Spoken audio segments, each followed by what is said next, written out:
እንደፈለጋችሁ ነው የምትኖሩት ኑሮ አላሉንም። በእንዲህ አይነት የህይወት ስርዓት እየተመላለሱ እኛ ሰው እንደሚደክም እናውቃለን፣ እንደክማለን። ብላቴኖች ይደክማሉ ይታክቱማል ብሏል ጌታ። ግን እግዚአብሔርን ግን በመተማመን የሚጠባበቁ ኃይላቸውን ያድሳሉ። በሰው የህይወት ብርታት ላይና የሰው የህይወት ድካም ላይ የተመሰረተ አይደለም ክርስትናችን፣ በእግዚአብሔር ልጅ በኢየሱስ ክርስቶስ እንጂ። እና ግን ኑሮ ያለው ሰው ህይወት ያለው ሰው ቢከሰን እና እኔ እንደዚህ እኖራለሁ እናንተ ግን የምትኖሩት እንደዚህ ነው ወይ ደግሞ እኛ እንደዚህ በእንዲህ አይነት የህይወት ንጽህና ለጌታ እየታዘዝን ለቅዱስ ቃሉ እየታዘዝን የምንኖር ነን። የእናንተ ግን እምነት እንዲህ አይነትን አሁን እኛ የምንኖረውን አይነት የህይወት ስርዓት እግዚአብሔር እንደስ የሚያሰኝ የህይወት ምልልስ እየተመላለሳችሁ አይደለም ወይ ደግሞ ሰው በእንደዚህ አይነት በጽድቅ ጎዳና እንዲመላለስ አታስተምሩትም፣ አታበረታቱትም። ጭራሽ ወደ አመጽ፣ ወደ መጠጥ፣ ወደ ዝሙት፣ ወደ ርኩሰቱ፣ ወደ ጫቱ፣ ወደ ትፋቱ ነው እንዲመለስ የምታረጉት ብለው ቢሉን ባልከፋ ነበር። እነሱ ትክክለኛ ህይወት እየኖሩ ማለት ነው። ጫት እኮ የያዘውና ጫት የሚቀመው ሰውዬ ነው። እናንተ እኮ ዝም ብሎ አንዴ ድኗል ብላችሁ ትላላችሁ። ከዛ በኋላ ሰው እንደፈለገ ይሁን ብላችሁ አላልንም እኮ አላልንም። ራሱ የህይወት ስርዓቱ አይፈቅድላችሁም። ሰው ጌታን ተከትሎ እንዴት ነው እንደፈለገ የሚሆን? አይሆንም። ማን ከልክሎን? እነሱ እንዳሉ ከሆነ እኮ ጌታም እኮ አልከለከለንም። በጸጋው ደግፈን ያዘን እንዳንወድቅ ልባችንን፣ እጃችንን፣ ዘመናችንን እንካያዘው ብለን ፈቅደን እንጂ ጌታ ኢየሱስ ክርስቶስን እኔ በቃ አትያዘኝ እኮ ብዬ የፈለኩትን ማድረግ እችላለሁ። አይደለም 5፣ 15፣ 20 ሴት በየቦታው ማስቀመጥ ይቻላል። ግን አሜው ግን መራራ ነው። ስለዚህ የእግዚአብሔር ልጅ አልጣለንም፣ አልተወንም። እሱንም ተከትለን ለእንደዚህ አይነት ለተበላሸ የህይወት ስርዓት እግዚአብሔር አልጠራንም። ትናንት የምንኖረው ኑሮ በዓለም ሳለ የምንኖረው ኑሮ ለመኖር አይደለም ጌታ የጠራን። እንኳን እኛን አይደለም እስራኤልን እንኳን ከግብፅ ምድር ካወጣቸው በኋላ ወደ ከነአን ምድር ሲያመጣቸው በዛ ምድር ላይ ይኖሩ የነበሩ አህዛብ እነዛ 7ቱ ነገስታት የተባሉት የከነአን ልጆች እነሱ የሚኖሩበትን የህይወት ስርዓት ደግመውት እንዳይኖሩ፣ አማልክቶቻቸውን ስማቸውን እንዳይጠሩ፣ በአህዛብ ኑሮ እንዲኖሩ ማለት ነው። ቅድስና ሚንስ የተለየ ህይወት ምልልስ ነውና በእንደዛ እንዲኖሩ ነው ጌታ የጠራቸው። እና ሰው ጌታን ተከትሎ አይደለም። እኔ እናትና አባቴ ወልደው ስላሳደጉኝ ሌብነት ጽዩፍ ነው፣ ውሸት ኃጢአት ነው፣ ነውር ነው፣ ብልግና ነው። በሁለት አፍ በሁለት ጉንጭ አይታኘክም። ሰው ሲያወራ ቀደም አትበል። እንግዶች ሲመጡ ወደ ውጭ ውጡ እና ስርዓት አድርጉ ምናምን ነገር ተብለን በእንደዚህ አይነት የህይወት ስርዓት ነው ያደግነው። እና እናትና አባቴ በስርዓት ስላሳደጉኝ እንትን ሞጭ ላፋ ሌባ ምናምን ነገር ሆነን አላደግንም። ልጆችም ስለማሳደግ አሁን ማለት ነው በመልካም ስርዓት ልጆቼ እንዲያድጉ ሌብነት ጽዩፍ እንደሆነ፣ ውሸት እንደዚህ አይነት ነገር መጽሐፍ ቅዱስ እንደማይፈቅድ ይህንን እየነገርናቸው ነው የምናሳድገው። ምን ለማለት ፈልጌ ነው? እንኳን ጌታዬን ትልቁን ጌታ ተከትየው አይደለም እናትና አባቴ እንኳን ወልደውኝ በመልካም ስርዓት ነው ያሳደጉን። እኔንም እናንተንም ሁላችንን። እንዴ ኢየሱስ ጋር ስንመጣው ጌታን ስንከተል ለኃጢአት እኮ ላይሰንስ አልሰጠንም። ኃጢአትን ልክ ውሃ በብርጭቆ ቀርተን ከሆነ ቦታ ላይ እንደምንጠጣ እንደዛ እንድንጠጣ ጌታ እንደዛ አልፈቀደልንም። ግን ቢሆንም ደግሞ ደክመን የሆነ ቦታ ላይ ዝለን የሆነ ቦታ ላይ ተሳስተን ወድቀን የሆነ ቦታ ላይ እንኳን ብንገኝ የሚረዳ እግዚአብሔር ጸጋ አለ። እንደገና ያቆመናል፣ እንደገና ያጥበናል፣ እንደገና በህይወት ስርዓት በመልካም ህይወት ስርዓት እንድንመላለስ ያስተምረናል፣ ይገስጸናል፣ ይመክረናል እንጂ አንድ ቀንም እኔ ጴንጤ ከሆንኩ ጊዜ ጀምሮ በቃ አሁን ድናል፣ ኤርሚያስ አንዴ ድናል፣ ስምህ በሕይወት መጽሐፍ ላይ ተጽፏል፣ ከዚህ በኋላ እንደፈለክ ኑር ብሎ የሚል ያስተማረኝ ጴንጤ የለም። በዚህ 25 ዓመታት በላይ በጌታ ቤት መኖርኩባቸው እንደፈለክ ከዚህ በኋላ እንደፈለክ ያገኘውን ሴት እንደፈለክ እየማገጥክ ከሚስትም ውጪ ሚስትም ሳታገባ በፊት ፍሉድ የለውም አይሰርዝም ብሎ የሚል ትምህርት እኛ ቤተክርስቲያን ላይ የለም። ስም አጥፊነት የኦርቶዶክሳውያን ስራቸው ስለሆነ እነሱ ራሱ በተበላሸ የህይወት ስርዓት እየኖሩ የራሳቸው የተበላሸ የህይወት ስርዓት ጆሮአቸው ላይ መልሶ ስለሚያቃጭልባቸው የነሱኑ ክስ ሰይጣን የሚከሳቸውን ክስ ራሳቸውን በራሳቸው የሚወቅሱበትን ያንን ክስ አምጥተው ምን ይላሉ? ጴንቶች እንደዚህ ትላላችሁ ይላሉ። አላልንም። ስርዓትሽን ትይዣለሽ እህትዬ አላልንም። እኛ እስከ መቼ ድረስ ትዋሹብን አላችሁ? አላልንም። እናትና አባቴ እንኳን አሳድገውኝ ለእናትና ለአባቴ እንኳን ምክርና ተግሳጽ ሰሚት አድርጌ በስርዓት አድርጌያለሁ። ሌባ ሆኜ አላደግኩኝም። ባለጌ ሆኜ አላደግኩኝም። ባለጌ ሆነን አላደግንም። እዚህ ያሉ ወንድሞች እናቶቼ በሙሉ በቤተሰብ ስርዓት ባደግንበት የማህበረሰብ ስርዓት ውስጥ አድገናል። ግብረ ገብ የሚባል ነገር አለ። እንዴት ሰው ኢየሱስ ክርስቶስን ተከትሎ ዝሙታም ይሆናል? ወንድሞች እናቶቼ ራሱ አይፈቅድልህም። የህይወቱ ስርዓት አይፈቅድልህም። እንዴት ሰው ኢየሱስ ክርስቶስን ተከትሎ ሌባ እየሆነ ይኖራል? በፍጹም። ያስከተለ ጌታ በትክክል ከተከተልከው አባት ነውና እንደ ልጅ ይገስጸናል። አባት ነውና እንደ ልጅ ይቀጣናል። ኦኬ፣ አባት ነውና ይመግበናል። እንጀራ ብቻ ማብላት ብቻ ሳይሆን ቅዱስ ቃሉን ይመግበናል፣ ያስተምረናል፣ ይገስጸናል፣ በምንሄድበት መንገድ ሁሉ ይመራናል። እና የእሱን የራሱን አቅም ተማምኖ የጠራን ጌታ የእኛን አቅም አይቶ አይጥለንም። እና የራሳቸው የህይወት ስርዓት መልሶ ሲጮህባቸው ነው እኛ ላይ መልሰው የሚጮሁት ለማለት ፈልጌ ነው። ግን ከፈለጉ ኑ እስቲ እንመዛዘን፣ እንለካ በእግዚአብሔር ቃል ማለት ነው። ኦርቶዶክሳውያን ወገኖች ኑ ግቡና እስቲ በየትኛው የህይወት ንጽህናችሁ ጴንጤን ልትከሱ ትችላላችሁ? እናንተ 100% አይደለም 1000% በሕያው አምላክ ፊት እናገራለሁ፣ ከጴንጤ የተሻለ የህይወት ንጽህናና ኳሊቲ የላችሁ። ይሄ በቃ ይሄ አሁን እንትን ግብዝነት ነው ኤርሚያስ ምናምን ነገር ብሎ የሚለኝ ሰው ካለ ኖ ግብዝነት አይደለም። በ1000% የህይወት ንጽህና ከጴንጤ የተሻለ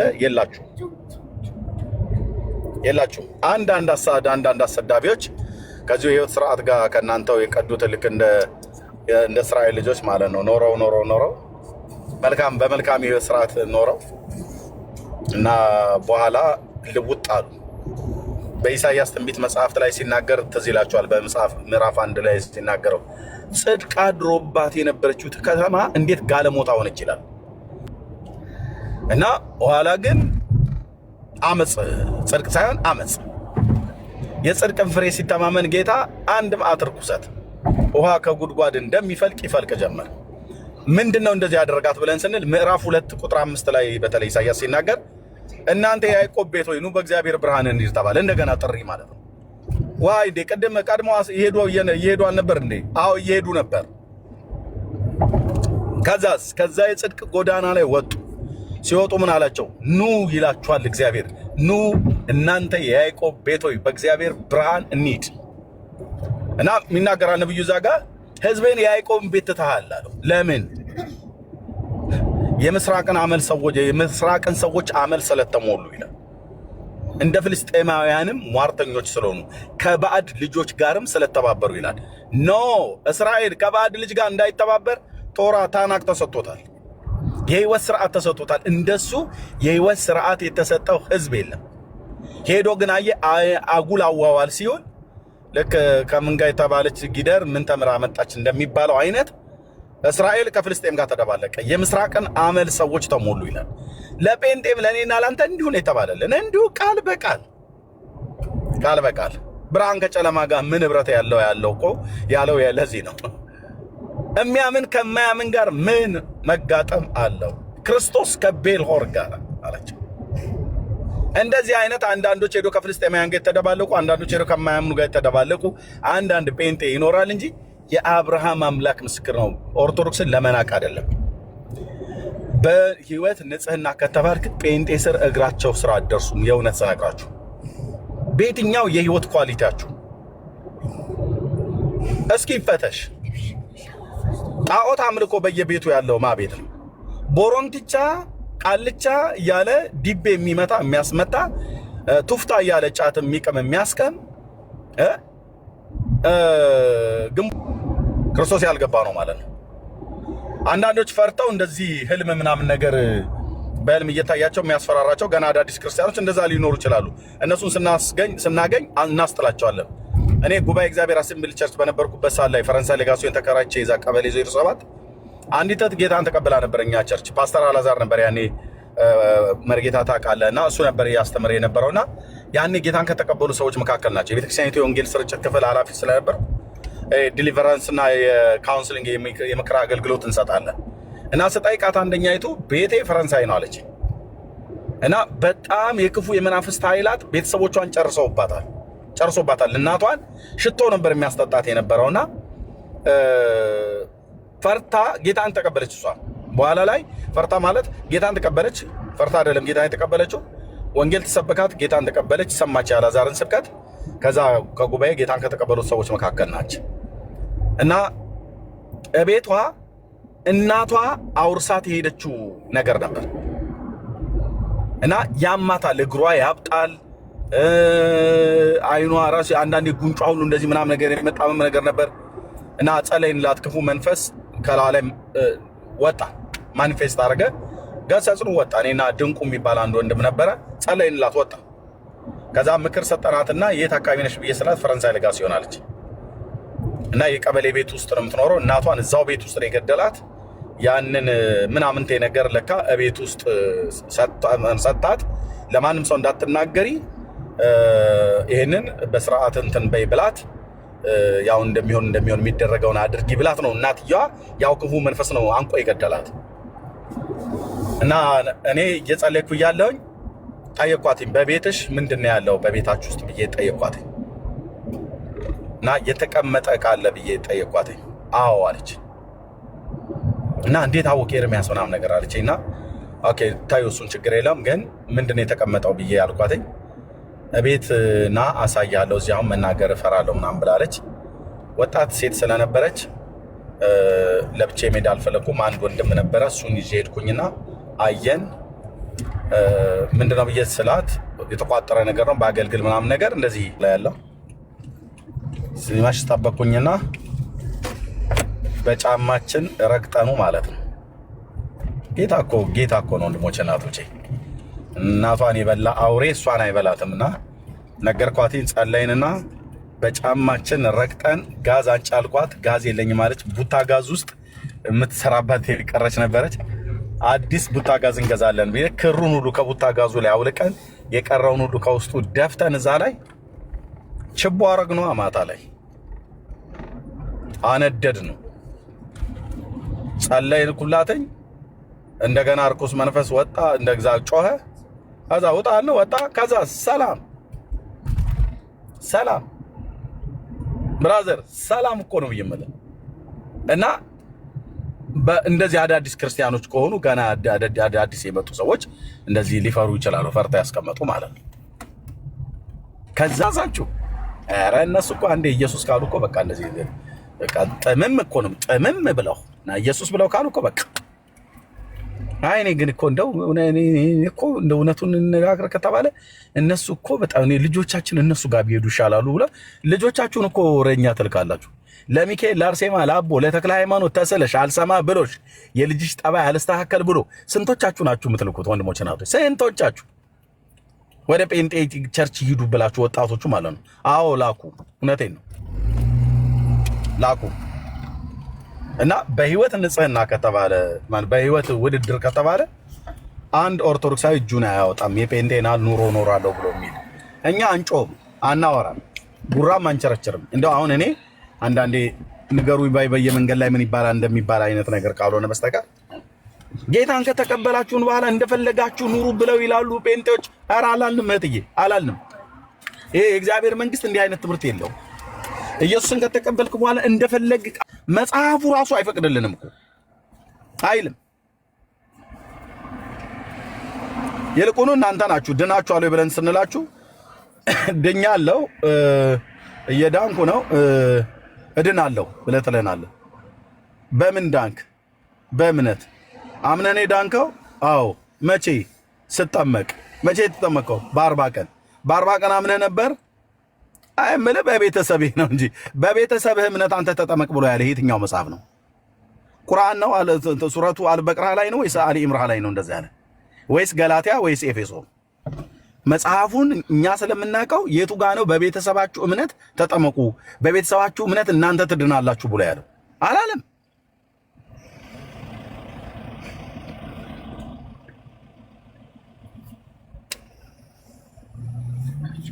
እንዴ ድፍረት እኮ ነው ወንድ ብዬ ድፍረት ነው። እና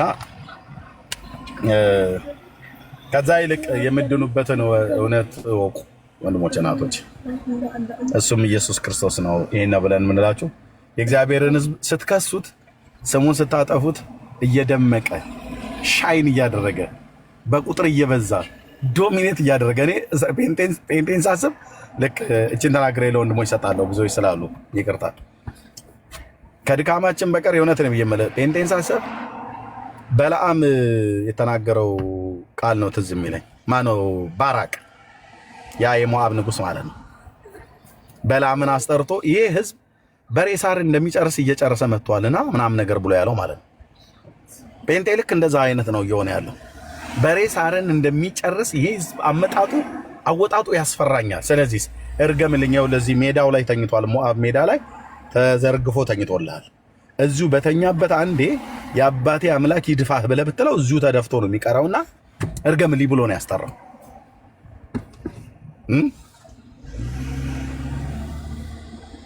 ምኑንም እኮ አልነኩትም። አይ አስፈራኝ እንግዲህ ልብ አይነኩኝም።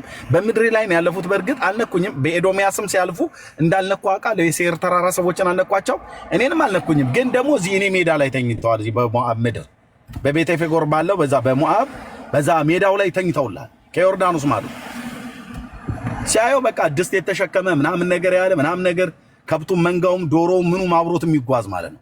ግን የአምላክ እልልታ በመካከሉ ያለ እንደ እንስት አንበሳ ለጥ ያለ ለህዝብ ማለት ነው። እና እርገምልኝ አየ አስፈርቶታል ማለት ነው። ጴንጤ ስላስፈራ ነው። አየ ሙስሊሞቹም በሙሉ አይ እኛ ለህዝቡ ባለፈው ላያችሁም ኡስታዙ ያለው እኛ አሁን ለህዝቡ ይሄንን ነገር ብንነግረው የህዝባችን ሞራል ይሰበራል አለ።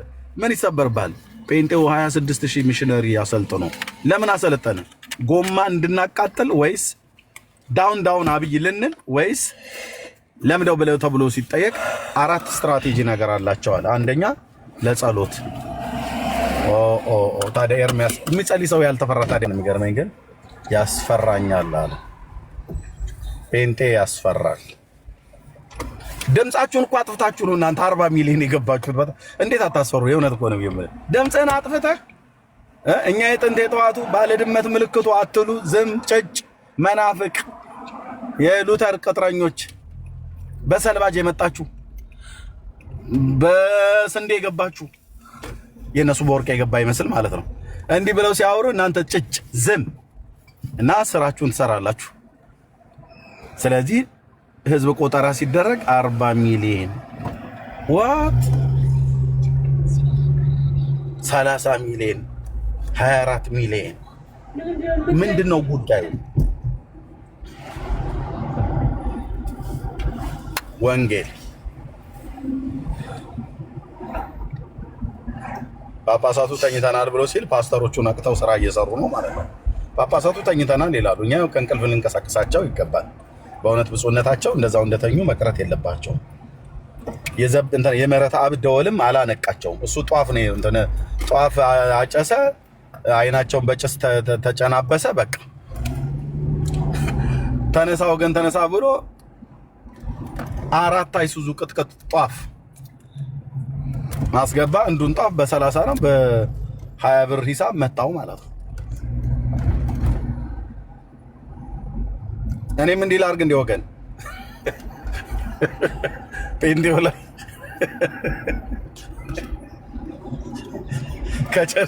ከቸርች የሚወጣ ሰው አሁን ይታይሲ አንዱ ጧፍ በ30 ብር ግዙ ብዬ ጴንጤውን ብዬ ብል ምን እንደሚባል አስብ። እና አልነቁ።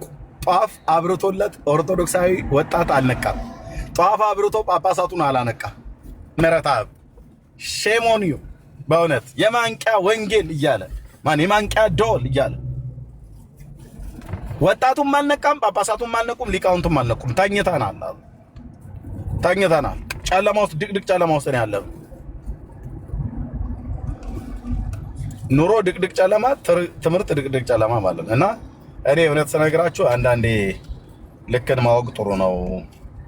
ልክ ከዚህ ልቅ ኦርቶዶክሳችን ይቻልበል ከዚህ ልቅ እግዚአብሔር ሆይ እነዚህን ጴንጤዎችን በለወጥክበት መለወጫህ ህይወቴ ሁሉ ቀን ጨጓሬን እየላጡት ነው። እኔ አንብብ ብለው ያሉኝ እና አባ ገብረ ኪዳን ውዳሴ ማርያም ነው። ውዳሴ ማርያም አንብቤ ህይወቴ አልተለወጠም። ሳሊ ለነ ቅድስት ላለው አንድ ቀንን እንደምትጸልይልኝ ቅድስት ሆይ ለምኝልኝ ብዬ ላለው እሷ እንደምትለምንልኝ አንድ ቀንም ተናግራኝ አታውቅም። እርግጠኛ አይደለው እና ግን አሁን እርግጠኛ የሚያደርገኝን አንተን ድምፅ አሰማኝ። ወደ አንተ መልሰኝ በለው። የሰራዊት ጌታ እግዚአብሔር ህይወታችሁን ይለውጣል። የኛን ህይወት የለወጠ ጌታ ህይወታችሁን ይለውጣል። የኛን ታሪክ የለወጠ ጌታ ህይወታችሁ ይለውጣል። እኛን ከመቃብር ያወጣ ጌታ እናንተንም መቃብራችሁን ከፍቶ በህይወት ያኖራችኋል። በስሙ ንስሐና የኃጢአት ይቅርታችሁን አግኝታችሁ ከዘላለም ጥፋት እንድትድኑ ይህን እውነት እንነግራችኋለን። በህይወት እንፈታተሽ እንቆራቆስ ግን ካላችሁ በእናንተ ይብሳል። ወንድሞች ናቶች በእናንተ ይብሳል። እህቴ በአንቺ ይብሳል። እና ይሄ ነው የምለው። ተባረኩ። ረጅም ሰዓት ያስኩኝ በጣም ይቅርታ። ዘግይታችሁ የመጣችሁ ወንድሞች ሁላችሁንም ሰላም ብያለሁ። ጸጋ ይብዛላችሁ። እህትየው ቤቱም መሪ ቴንኪው። በጣም ረጅም ሰዓት ስለያዝኩ ይቅርታ። ችግር የለም ኤርሚዬ፣ ተባረክ። ቤትክ ነው። እኔ እናንተ እንደዚህ ሳይመቻችሁ ሲቀር ለአገልግሎት ለሁላችንም ነው የምንከፍተውና እንደዛ አትበል። ምንም ችግር የለም።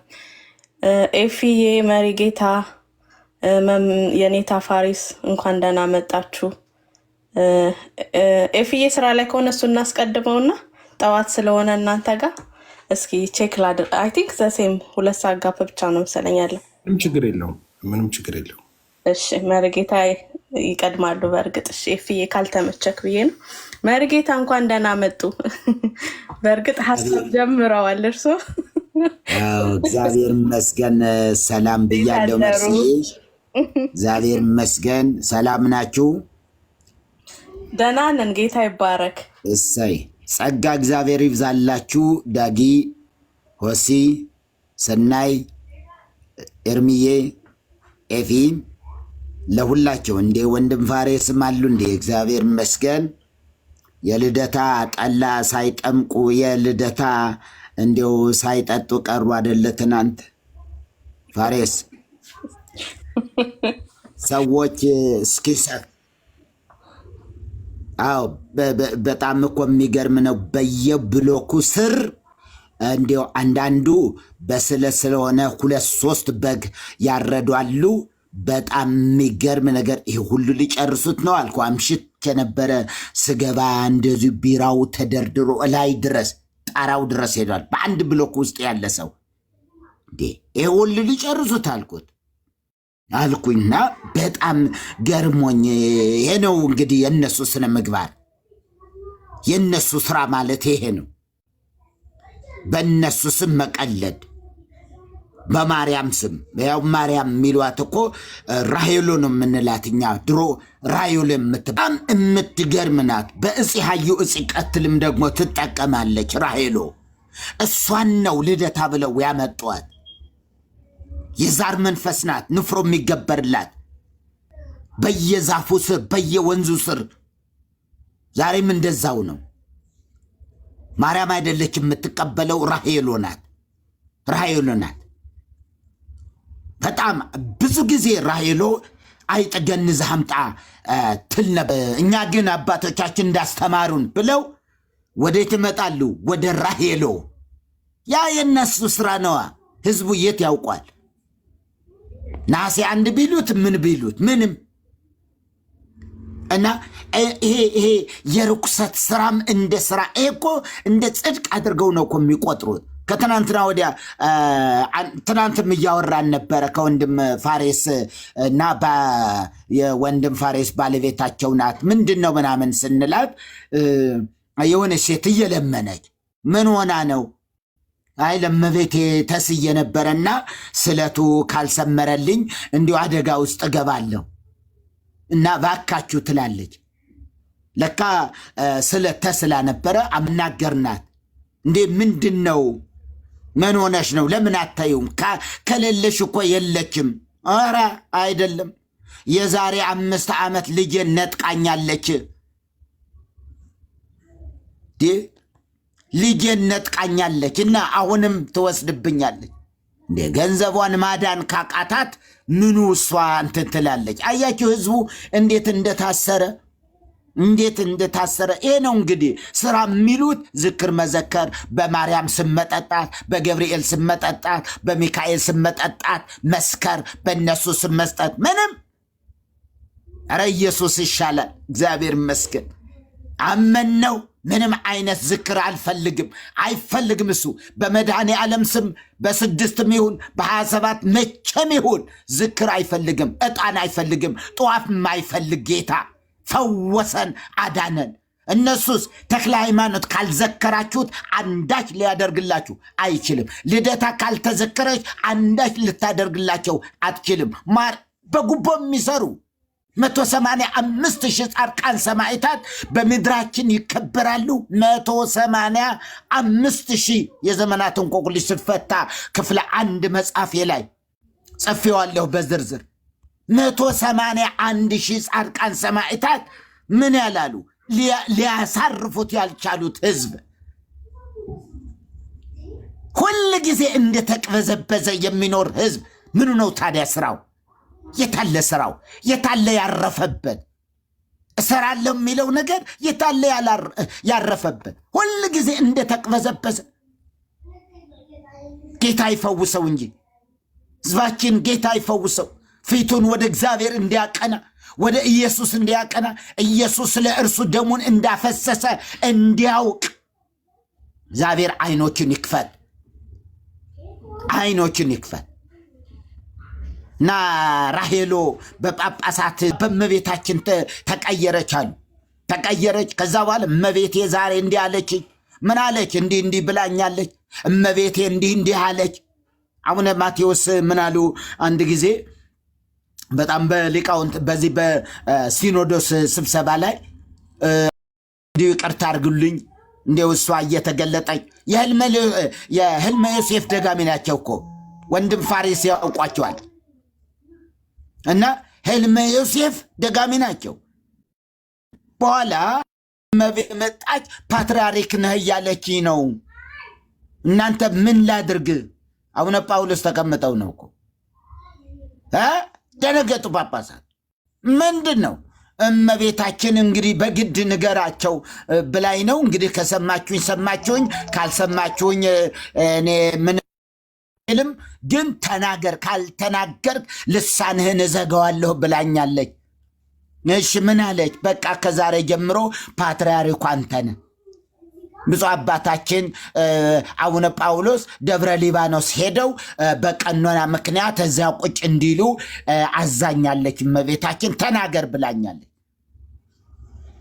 እንግዲህ በኋላ አቡነ መርሃ ብድግ አሉና አባታችን እመቤታችን አይደለችም እሷ ወይዘሮ ሮማን ናት አሏቸው። ወይዘሮ ሮማን እንግዲህ ህዝባችንን ስታረቅ ሰው ያዋለች። እንግዲህ ጌታ ይርዳን። የህዝባችን ልብ እንዴት ወደ ጌታ መምጣት እንዳለበት በእርግጥ ፈቀቅ እያደረጋችሁት ነው። እግዚአብሔር ይመስገን። በጣም ብዙ ለውጥ አለ። እውነት ነው። ከዚህ ርዕስ አለመውጣት ጥሩ ነው። ከዚህ ገላቶ ድርሳናቱ ይሄ ጳጳሳቱ እያመጡት ያለ የረከሰ ትምህርት፣ የወደቀ ትምህርት ይህን ሁሉ ላይ በማጠንጠን በቃ በዛ ዙሪያ ላይ መሄድ ነው። ይፈሩ፣ ይጎስቁሉ። በደንብ እያፈሩ ነው። አሁን አባታችን እንዲህ ለማለት ፈልገው ነው ምናምን እና እዚህ እምነት ላይ ግን እዚህ ይቅርታ አንድ ትንሽዬ 1-2 ደቂቃ የነፍስ መዳን በስራ ወይስ በእምነት? በኦርቶዶክስ ዘንድ በስራ የሚሉትም ስራም የላቸው። ችግሩ ስራም የላቸውም እምነትም የሌላቸው መሆናቸው ያሳዝናል። የለም ይወድቃል። ስራ ያሉት ይወድቃል። እምነት ያሉትም መጨረሻ የለውም እምነቱ። ከዚህ በፊት በደንብ የተነጋገርንበት ነገር ነው። ያመነ የተጠመቀ ከዛስ የጌታ ስጋና ደም የበላ አይቆምም። በዚህ በጣም ያመነ ከዛስ የተጠመቀ ከዛ ስጋ ወደሙ የሚወስድ ቢኖር እመቤታችን አታማልድም ካለ አለቀ። እምነቱ ማያድነውም፣ ቁርባኑ ማያድነውም፣ ጥምቀቱ ማያድነውም። እመቤታችን አታማልድም እስኪ ይበል። አያድነውም ይሄ ሁሉ ነገር። እስኪ ገብርኤል አያማልድም ይበል። አያድነውም ይሄ። ስለዚህ በምን ይስራው? በምን ይገለጥ? ሰካራሙ ማን ሆኖ በምን ይገለጥ? በምን ይታወቅ እንዴ? እና እምነትም የላቸውም ስራም የላቸውም። ለምሳሌ ያቺ ምንድነው ሁሉ ጊዜ እንደ መፈክር አድርገው የሚያቀርቡት የያዕቆብ መልእክት አብርሃም አመነ ጽድቅ ሆነ ተቆጠረለት እኮ እውነት ነው። ያቺ ማናተ ደግሞ አምጦልኝ ቁጥር 25 ለሞ ያለች በስራ የጸደቀች አልነበረምን? በስራ ምን ጸደቀ? መንግሥተ ሰማያት ወረሰች። ጥያቄው የመዳን ጥያቄ ነው። የዳነች አይደለም ወይ? በስራ የዳነች በስራ የጸደቀች አይደል? አዎ በእነሱ ፊት ተቀባይነትን አገኘ። ከሞት አመለጠች። ከእስራኤላውያን ሰይፍ አምልጣለች። በምን? በዚያው ስራ። መንግሥተ ሰማያት ወረሰች ማለት ግን አይደለም። የነፍስ ድነት አገኘች ማለት ግን አይደለም። እነዚያን ሰዎች በመሸሸጓ የነፍስ ድነት አላገኘችም። ጥያቄው ከነፍስ መዳን ጋር ነው። ከዘላለም ሕይወት ጋር የተያያዘ ነው። የዘላለም ሕይወት በኢየሱስ ብቻ የሚገኝ ነው። ሰማነውን በእዝነ ልቦናችን ያሳድርብን እና የራሳችሁ ሕይወት እዩት። ስራ አለኝ እምነትስ አለኝ ብላችሁ ጠይቁ። ምኑ ጋር ተዘፍቃችሁ እንደምታገኙት ታዩታላችሁ። ከዛ ራሳችሁን እዩት። ማይክ ፍሪ ተባረኩልኝ። ኤፍዬ በጣም ይቅርታ እንግዲህ በጣም አንተም እንደዚህ ኤርሚዬ እንኳ ተናግረዋል። ዳጊም መርጌታ እሱ ባሉበት እኮ እኛ መናገርም እኮ የለብንም። የሚገርም ነው ያላችሁ። እግዚአብሔር እኮ አስነስቷችሁ ነው። እኔ በጣም በመዝሙር በምናምን በዚህ ሁሉ ስትዘምሩ ምናምን እቀናለሁ። የእውነት ይህ ሁሉ ዓመት እንዲሁ ለፍተን ለካ በቀላሉ በጌታ ፊት የሚገኝ ነው እንዲህ ያልኩኝ ዝማሬ፣ ያውም የነጠረ በጣም በአብ ፊት መስዋዕት ሆኖ ሊቀርብ የሚችል በጣም ልዩ አምልኮ። እኛ ይኸው ትናንት ዮም ተወልደት እመብርሃን እየተባለ ዮም ተወልደት ዮም ፍስሐ ኮነ በእንተ ልደታ ለማርያም ዮም ፍስሐ ኮነ በእንተ ልደታ ለማርያም እምሃና ወኢያቄም ከመ ትቤዙ ነቢያተ ወጻድቃነ አማን ተወልደት እመብርሃን ከመ ትቤዙ ነቢያተ ወጻድቃነ ጻድቃንና ነቢያትን ትዋጅ ዘንድ ተወለደች። የልደታ ሰአሉ ለነ ሐና ወኢያቄም ዘወለድክሙዋ ለማርያም ቤዛዊተ ኩሉ ዓለም። ሐናና ኢያቄም ሆይ በኬርኦፍ በሌላ መንገድ ደግሞ ሶስተኛ ሐናና ኢያቄም ሆይ ሰአሉ ለነ ዘወለድክሙዋ ለማርያም ቤዛዊተ ኩሉ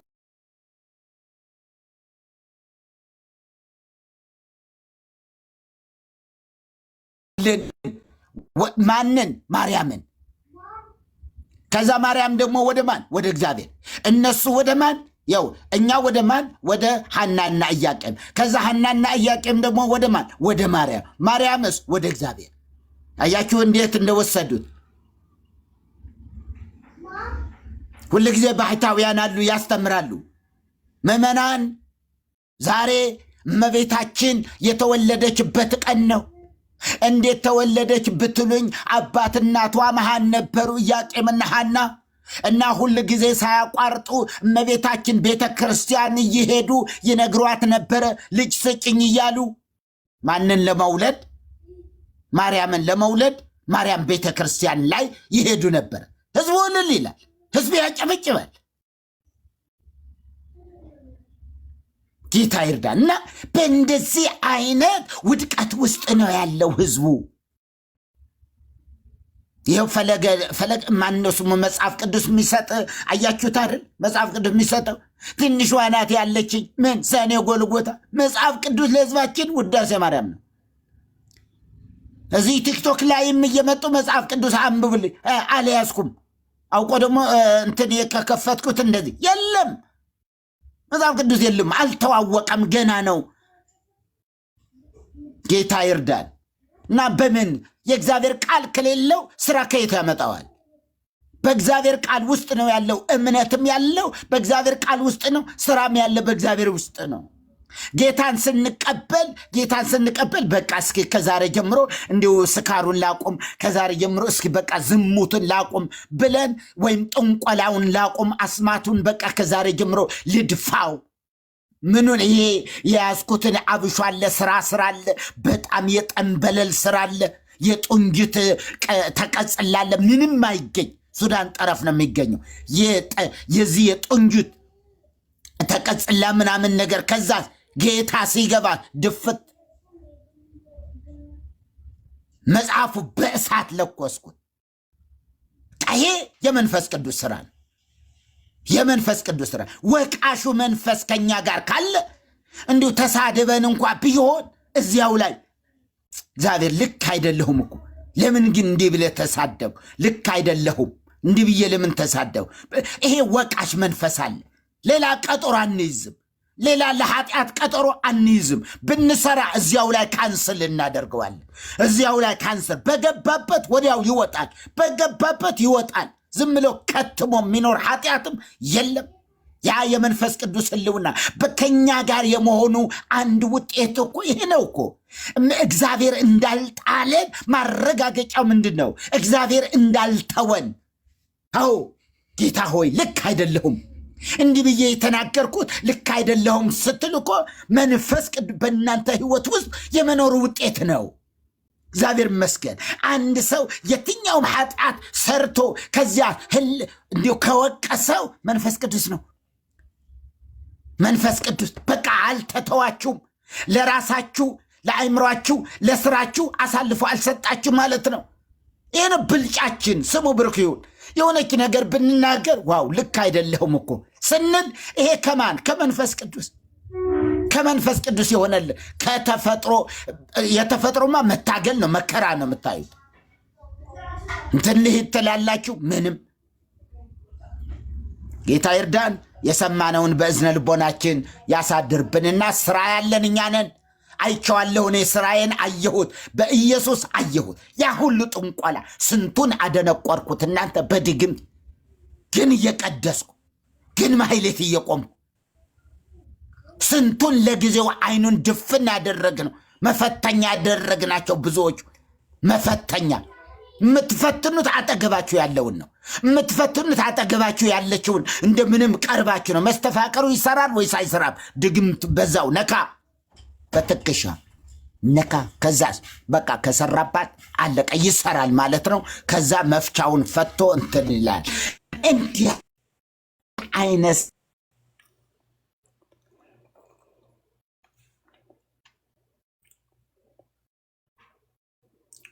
ስራ ነው ስራ እየተባለ ያለ ይሄ ስራ አይደለም። ይሄ ነው ስራው። እየጠነቆሉም ስራ አለን ማለት፣ አስማት እየደገሙም ስራ አለን ማለት፣ ጠንቋዩ ምኑ ሁሉ ነው እኮ አመንዝራ መሆኑን እያወቀም ያው ስራ። ይሄ ነው ሃይማኖት ነኝ ምውት። ጌታ ይርዳን። ወደ ሌላ እንደዚህ እየወሰደኝ ነው መሰለኝ፣ ከርዕስ እየወጣሁ ነውና ጌታ በነገር ሁሉ ይባርካችሁ። ተባረኩ፣ ተናገሩ። ተባረኩ። መሪጌታ ጸጋ ይብዛሎት። ተባረኩ። ኤፍዬ ያለክ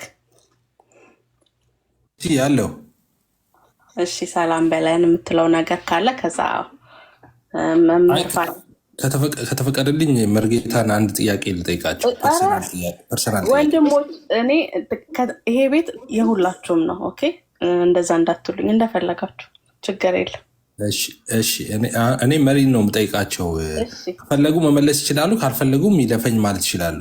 ግን እንደ እኔ መርጌታን ታውቃላችሁ፣ ቲክቶክ ላይ አይደለም ማውቃቸው፣ በመጽሐፋቸው በደንብ ነው ማውቃቸው እና መጽሐፎቻቸው ኦልሞስት ሁሉም አሉኝ።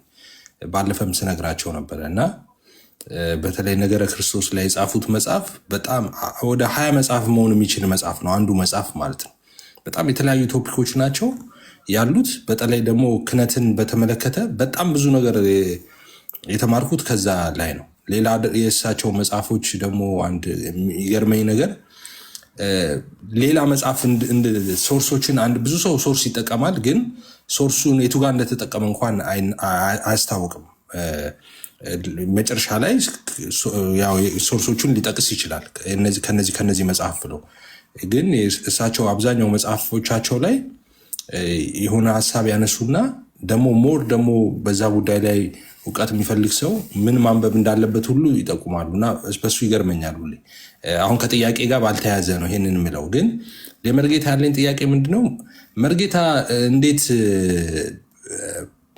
ጳጳስ እንዴት አልሆኑም? ጳጳስ የሚኮነው በእውቀት አይደለም ወይ በትምህርት አይደለም ወይ? እና እርስዎ በነበሩበት ጊዜ ጳጳስ የመሆን አክሰስ አልነበሩትም ወይ? ወይስ ደግሞ በዛ ሂደት ላይ ያሉ ነው ኩዊት ያደረጉት የወጡት?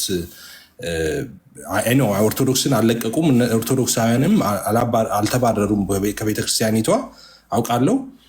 ግን ወደዚህ እንግዲህ እውነትን በሙላት ሲትገልጡ አስቸጋሪ ነው እዛ ቤት ሆኖ እንትን ማለት እና እንደዛ እንዴት አልሆነም እላለሁ። በዚህ እውቀታቸው ለምን ጳጳስ አልሆኑም ብዬ ጥያቄ አለኝ እና የሚሉት ነገር አለ እዚህ ላይ።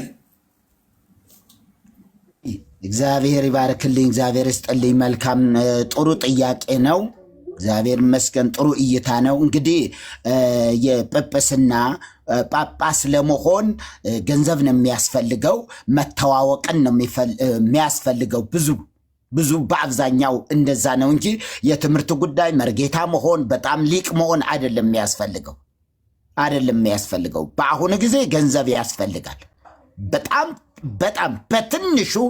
በትንሹ ማለት ነው 1.2 ሚሊዮን ብር ትንሿ ናት ያልኩ። የዛሬ 2 ዓመት 1 ሚሊዮን ብር ነበረ። አሁን ወደ 200 ሺህ እየጨመረ እንዲህ እየሆነ እየሄደ ነው። በግልጽ እችን ያልከፈለ ሰው በፍጹም ወደዛች መቅረብ አይችልም። አቅራቢዎች አሉ፣ ወደዛ ለመቅረብ እንደዚህ አይነት ነገር አለ እና እውቀቱም ሆነ ምኞቱ በጣም ነበረኝ በጣም ከብፁዕ አባታችን አቡነ ጳውሎስ ጋር በጣም የመቀራረቡ ምናምን ነገር ስለነበረ አንዳንድ ጊዜ በምሳ ሰዓትም እዛ ሂጄ ጠቅላይ ቤተ ክህነት ግቢ ውስጥ እንትን ካልኩ በኋላ ልክ በምሳ ሰዓት ሲወጡ ከቢሮ ሲወጡ ብዙ ጳጳሳቱ ምናምን አጅቧቸው ይሄዳሉ እና ጠቀስ ያደርጉኛል። ስለዚህ ከስማቸው አልጠቅስም፣ 1-2 አሉ አብረው ሁሉ ጊዜ እንትን የሚለው ከነሱ ጋር እንደዚህ ይገባሉ እና ምንድነው የሚለው አቡነ ጳውሎስ ምን ይሉ ነበር? እናንተ ጥቁር ራስ የሆናችሁ ቶሎ ብላችሁ ወደ ትዳራችሁ ግቡ፣ ተው ይላሉ፣ ያስጠነቅቃሉ። ተው፣ ይኸው እዚህ ረከሱ። አቡነ እንትና እንደዚህ ያለቻቸው፣ አቡነ እንትና 2 እንትና አድርገዋል፣ አቡነ እንትና 2-3 ሴት እንደዚህ። በጣም የሚገርም ነገር ነው እኮ። እንዲያው በወቅቱ አካባቢ ደግሞ 1-2 ጳጳሳት አርፈው ነበርና የአንዳቸው 3 ሴቶች መጡ። ፍርድ ቤት ሁሉ ጠቅላይ ቤተ ክህነት መጥተው ማመልከቻ ጽፈው ደብዳቤ ጽፈው የእሳቸው ልጆች አንዷ 2 ልጆች አሏት፣ አንዷ 3 ልጆች ይዛ መጣለች፣ አንዷ ደግሞ 1 ልጅ ይዛ መጣለች። የሚገርማችሁ የሽሬና የምናምን ነገር ሀገረ ስብከት ጳጳስ የነበሩ ናቸው። ስማቸውን አልጠቅስም። 3 ሴቶች መጡ ጠቅላይ ቤተ ክህነት በዛ ብዙ የሚሰፍርላቸው አሉና ጽድቅ ብትኖሩ ይሻላቸዋል እያሉ ይመክሩ ስለነበረ ከዚያ የተነሳ የነበረኝ ምኞት ጳጳስ ለመሆን የነበረኝ ነገር ከዛ በቃ አቆምኩና አይኖቼን ዞር አደረኩ። እንዲያውም የሚገርማችሁ ይሄ የገዳማዊ ህይወት ነገር በጣም የተለየ እንትን ነበረኝ። ኢትረአይ ገጻ ወኢትስማዕ ድምጿ፣ ፊቷንም አቲ ድምጿንም አትስማ የሚል የመጽሐፈ መነኮሳት እንትን አለ። እሱን አንብቤ ስለነበረ ብዙ ጊዜ በተሐድሶ ህይወት ውስጥ ያሉ ሰዎች አንዳንድ ጊዜ ስልጠና ሲፈልጉ ወደዛ እንትን ስል እንኳ ሴቶቹን ሰላም አልልም ነበረ፣ ሰላም አልላቸው ነበር። ወንዶቹን ሰላም እላለሁ፣ እነሱን በአንገቴ ነው ዝቅ ብዬ እንደዚህ አይነት ነገር ሰላምታ የምሰጥ የነበረና ያ የዚህኛው ጽንሰ ሐሳብ ነበረ ጳጳስ ለመሆን። ከዚያ ደግሞ በጌታ ሁኜ በቃ ጳጳስ ሆኜ ግን እንዲሁ ምድሪቱን እለውጣታለሁ የሚል ምኞትም እንትኑም ነበረ።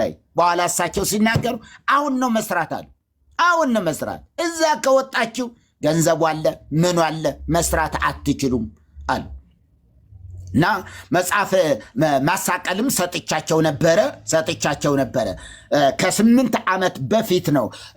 ትናንትም እዚህ እንትኑ እየተናገርኩ ነበረ። ይሄ ማሳቀል ምን የሚለው የአቡነ ጳውሎስ 4 ቢሊዮን ብር በአስማት ፍለጋ አቡነ ጳውሎስን ለመግደል አቡነ ጳውሎስን አስቀምጨዋለሁ። የእሳቸው ማህተም ያለበት የእሳቸው የጳጳሱ የአቡነ እንድርያስ ማህተም ያለበት ለእስላምጌ ደብተራዎች ለእስላምጌ ጠንቋዮች የጻፉት የእናቴ ስም የሚያስፈልጋችሁ ከሆነ እንደዚህ፣ የአባቴ ስም እንደዚህ ነው፣ የእኔ ደግሞ የወላጆች የተጸውዖ ስም ነው የሚያስፈልገው። አባ እገሌ አቡነ እገሌ አይባልም።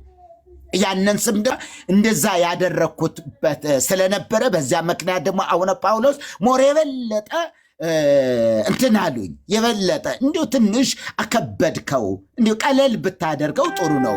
ታቦትን በተመለከተ በተለይ የጻፍከው ነገር ጥሩ አይደለም፣ ትንሽ እሱን ባታደርገው ጥሩ ነበረ።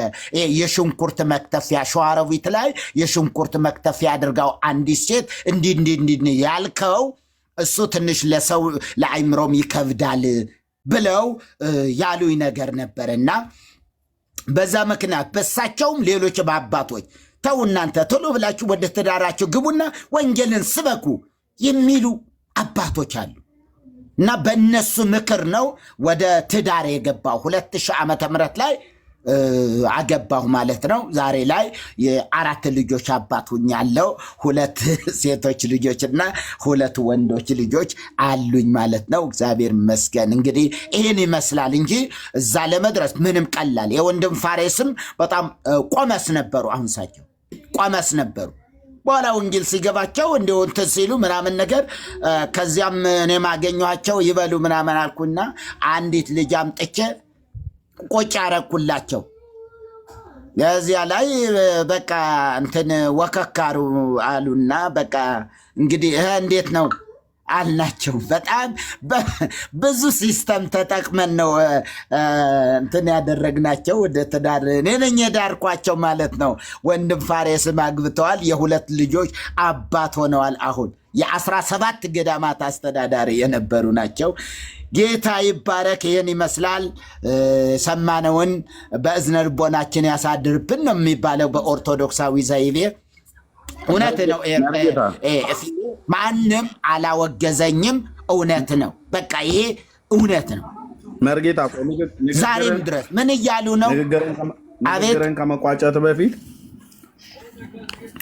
ኤፍሬምን ለምን ወደዛ ልከኑ ጳጳሳና ማለት ገንዘብ ከሆነ የሚያስፈልገው ካለው ቀሚስ እናለብሰዋለን። አሰባስቤም ቢሆን እዛ ማለት ቢገባ ምን ይመስለውታል? ምንም ችግር የለም። ምንም እንዲያውም ፈተና የለውም። ገንዘቡ ነው እንጂ ችግር የለም። በቃ እዛ ቅባሜሮ ችግር መርጌታ መጽሐፎች አነበብኩኛ። ሳላነብ ቢሆን ጥሩ ነበር። አይደለ? ሎፌንም አነበብካት? ሎፌ በመረታብ ዙሪያ መረታብና ፓስተር ዳዊት እንትን ያሉት ሎፌ ማለት ቀባጣሪ፣ የዝምታ ጠላት፣ ጠብጫሪ፣ ነገረ ሰሪ፣ አፈኛ ምናምን ማለት ነው። ሎፌ ማለት አማርኛ ነው። ሎፌ ግዕዝ ነው። ከዛ ፍቹ ግን ነገረ ሰሪ፣ የዝምታ ጠላት እንደዚህ ማለት ነውና ሎፌ መረታብን እንዲሁ ወገቡን የመታች መጽሐፍ ናት። ወገቡን የመታች መጽሐፍ ናት። እዚያው ላይ 25 መጽሐፍ እጅ ሚካኤል ቤተክርስቲያን ሰበካው ጉባኤ ሰጧቸው። በኋላ ላይ እዚያ አስቆሙት። ከዛ ተጋባዥ እንጂ የነበረ መደበኛ አገልግሎቱን አስቆሙት። እዛ ተሐድሶም ስለነበሩ አይ በቃ እንግዲህ ከዚህ በኋላ በፍጹም ጅሃድ ብለህ ያወጅክበት ያልክበት ነገር ከነዘይቤው ምናምን ብለው አወገዙት ማለት ነውና ስለዚህ ኤፍዬ ምኞቱ ካለው ችግር የለም። ቋብም ቢሆን ብዙ ውድ አይደለም 250 በጣም ምርጥ የሆነ 250 ብር ነው እንደውም በጣም ከዛ ነጠላ እና እንትንም ቀሚስ አለ በጣም ቆንጆ ቀሚስ አለ 2000 ብር አልሞላም በጣም እንደ ልብሱ አይነት እሱን አድርገ እንዲሁ በ5000 ብር ቢያንስ ማለት ነው አልባሳቱ ምናምን የውስጥ አለ ምን አለ እሱን ሁሉ እንትን አድርገ ትመጣለ ችግር የለም ጳጳሳት አሉ እናስተዋውቃለን ያንን አድርገ እኚህ ሱዳን የነበሩ ናቸው ሱዳን ተክለ ሃይማኖት እዛ ካርቱም ላይ የነበሩ አባት ናቸው ሱባኤ ይዘው ለስንት 21 ዓመት ሙሉ ደግሞ ዘግተው የኖሩ ዛሬ ላይ ከዚያ ወጥተው ነውና እንግዲህ ብለን ቆምስናውን አስይዘን ወደዛ እናስገባህ ነበረ ገፋ እናደርጋለን ተቀበላለህ ብሩ ብቻ ለቀቅ አድርግላቸው እንጂ አንድ ልጅ ምን ብሎ ቴክስት ያደርግልኛል ምን ችግር አለው እንኳን አንተ ሙስሊምም ከሆነ ጳጳስ ነበር ሙስሊምም ተሹሞ ነበር ይለኛል 4 ጳጳሳት እኮ ናቸው ሙስሊሞቹ ኤርሚ ያቃቸው ይሆናል እና በዚህ በመጽሐፍቶቹ ስላሉ ማለት ነው እና 4 ጳጳሳት ሙስሊም ሆነው ኢትዮጵያን አስተዳደረዋታል በጣም የሚገርም ነገር ነው 4 ሙስሊም ጳጳሳት እስልምናቸው ሳይቀይሩ የንጉሱ የግብፅ ንጉስ ከሊፋው ልኳቸው እነዚህን ልካችሁ መስጊድ እንድታሰሩ ምን እንድትሉ ምናምን ነገር ብለው ይሄ ተጭነው መጥተው ይሄን ነበር የሚሰሩ ምዕመናን እነዚህ ወንድሞቻችን ለዚህ ነው እኮ ሙስሊም እስላምና አንድነን የሚባለው እኮ ይሄ ነው እኮ ከጥንት ጀምሮ መስጊድ አብሮ ሲሰራ ድንጋይ ተሸክሞ መስጊድ ሲሰራ የነበረ ህዝብ ነው እኮ ዛሬ ላይ ክርስትና ጠላት ሆነበት እስልምናን የወደደ ኢየሱስ አልተወለደም አልተሰቀለም የሚለውን እየወደደ ከሌላው ጋር ጠላት የሆነ እና ለዛ ነው ስለዚህ ምዕመናን የወንድሞቻችን ደግሞ እንደኛ አምላካቸውን የሚያከብሩበት ለአምላካቸው የሚሰግዱበትን መስጊድ እንሰራላቸዋለን እስኪ እልል በሉ ብለው እልል እያሰኙ እስኪ ወይዘሮ እንትና ምን ያህል ብር ይሰጣሉ እንደዚህ እያሉ 18 መስጊዶች ጳጳሳቱ አሰርተዋል 18 መስጊዶች 4 ጳጳሳት እና እውነት ነው ሙስሊሞችም ቢሆኑ ዋናው ገንዘብ ይዞ መቅረብ ነው እንጂ አሁን ላይ ፈተና ቀርቷል ለከዘም ልብ ነበል አትባልም ኪዳን አይፈቱንም የለም ቀረ ውዳሴ ማርያም የሚያነብ መነኩሴም ጠፋ ራሱ የለም በቃ ምንም ቀለለበት ሃይማኖታዊ ስርዓቱ ራሱ ቀለለበት እንዲሁ ቀለለበት ምንም ነገር አሁን እግዚአብሔር ይኑር አይኑር ማያውቁ ሁሉ ነው ያሉ ምን ዝም ብሎ ሰው ያለው ነው እንጂ የሚሉ አሉ ይኑር አይኑር ማናውቆት ነው የሚሉ አሉ እና አይዞ ይሄ ሐሳቡ ካለ እዚያ ሁኛ አንድ ቀን ድብልቅልቁን አውጥቼ እንትን አደርጋለሁ ካል ና ችግር ሌላ ተጨማሪ ጥያቄ አለ መርጌታ ዛሬ አንድ ጥያቄ ግን ነበረኝ መርጌታ እሺ ጆዬ ጠይቃቸውና እኔም ጥያቄ አለኝ ሌላ ደግሞ ጠይቃቸው እሺ ተባረኩ ሁላችሁም እንዴት አደራችሁ ሰላማችሁ ብዘት ይበልላችሁ ተባረኩ መርጌታ አንድ ጥያቄ ነበረኝ እንኳን ደህና መጣ ጆዬ እንኳን ብዙ ሰው ኮሜንት ላይና ለነሱ መልስ ቢሰጧቸው ጥሩ ነው እሺ መርጌታ የተባረኩ ምንድነው ጥያቄ ይሄ የትላንትና ማታውን የትላንትናውን የማርያም ልደት ተብሎ በሚታወሰው ቀን ዙሪያ ነው ፕሮፌሰር ፍቅሬ ቶሎሳ የሚባል ሰው የሚያውቁ ይመስለኛል የታሪክ ጸሐፊ ናቸው ሃይማኖታቸው አይታወቅም ግን ጴንጤ ወይ ተሐድሶ የሆኑ አይመስለኝም ኦርቶዶክስ እንደሆኑ ነው የሚገመተውና በመጽሐፋቸው ገጽ 24 ላይ የቦረንትቻና የማርያም ልደት የሚባለውን ቀን ጋብቻ የሚናገር ክፍል አለ አውቀው ታሪክን ወይ ሃይማኖትን ለመስደብ ለማፋለስ አይደለም ግን የመጽሐፋቸው ርዕስ የአማራና የኦሮሞ እውነተኛ የዘር ግንድ የሚል መጽሐፍ ነውና የሁለቱን ብሔሮች አብሮ መኖር ታሪክን መወራረስ እምነትን መወራረስ ለመግለጽ እንግዲህ ታሪክ ተመራማሪ ተመራምሮ ቦታው ሄዶ ባህል አጥንቶ እምነት አጥንቶ የደረሰበትን ነገር ነው የሚጽፈውና እውነተኛ መሆን ይጠበቅበታል ታሪክ አያፋልስም የታሪክ ጸሐፊና በመጽሐፋቸው ገጽ 24 ላይ ምን ብለው ጽፈዋል? የቦረንትቻ አምልኮ ክርስቲያን በሆኑና ባልሆኑ ኦሮሞዎች እንዲሁም በአማሮችና በሌሎች ኢትዮጵያውያን በግንቦት ወር የቅድስት ማርያም ልደት ወይም ልደታ ተብሎ በሚታመንበት ዕለት ይከበራል። ይህን በዓል ለማክበር ሰዎች አድባር በሚሉት እንደ ቅዱስ በሚታሰብ ዛፍ ስር ይሰበሰቡና ምግብ ወይም ንፍሮ ይቀቅላሉ። የያዙትንም ስጦታ ከቅድስት ማርያም ጋር ለሚያምታቱት ለቦረንትቻ ይሰጣሉ ብለው ጽፈዋል። እቺ ክፍል በተለይ ወሳኝ ስለሆነች ነው እና ቦረንትቻና የማርያም ልደት የሚለው ተጋብቶ ተቀላቅሎ ለቦረንትቻ በተለይ ይሄ ቦረንትቻ በዓል የሚባለው ውጭ ነው የሚከበረው። በአብዛኛው የምግብ እና የመጠጥ ቁርባን ይሰጣል፣ ይፈሰስለታል፣ እርድም ይደረግለታል እና ይህንን ነገር ይዘን ትላንትና ይህን ነገር የሚያረጋግጥ ነገር እያየን ነበር እስከ ማታ 5 ሰዓት። እኛ ሰፈር አልተኛንም።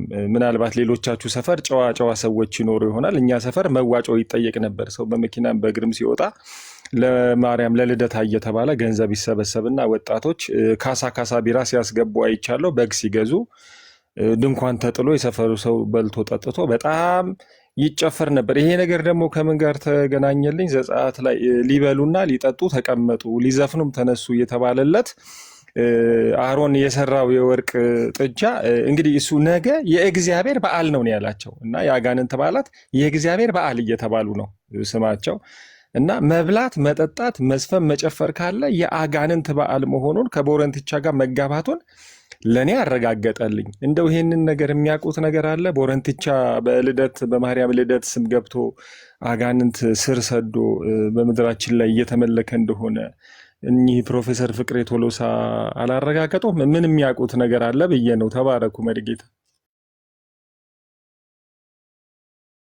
ትክክል ነዎት። መጽሐፉንም አንብቤዋለሁ። እሳቸው ደግሞ ኦርቶዶክሳዊ ናቸው። ነገር ግን እዚያው ያለው ነገር ብዙ የማይቀበሉት ስርዓት አለ። ከተማሩት ታሪካዊ ዳራ የተነሳ በጣም ብዙ የማይቀበሉት አለ። እንደዚህ ፕሮፌሰሮቹ ምናምን ነገር እንደዚህ አይነት ነገር በተለይ ሃይማኖታዊ የሆነ ጥናትን ያጠኑ ሰዎች እንደዚህ ያሉ እንትኖችን ያገኟቸዋል። እና ቅድም እየተናገርኩ ነበረ በዚህ በቤተ ክርስቲያኒቱ ካህናት ዙሪያ ራሄሎ ተብላ ሰው ይታመማል እና ንፍሮ ከውጭ ነው እንትን የሚያደርገው። ስለዚህ በዚህ የለመዱ ናቸው። እና እውነት ነው ቦረንትቻ በምእመኑ ዘንድ የሚታወቅ ነው። በጣም ጥቂት ዓመታት ወዲህ ነው እኮ በተለይ እኮ ከዘርዓ ያዕቆብ መነሳት በኋላ ነው እኮ ልደታ የሚለው ነገርም ሁሉ የመጣ እንጂ ከዚያ በፊት አትታወቅም። አሁን ላይ ልደታ ድርሳነ ልደታ የሚል መልክዓ ልደታ የሚል ምናምን ሁሉ ተደርሷል። እነማን ናቸው ደራሲዎቹ?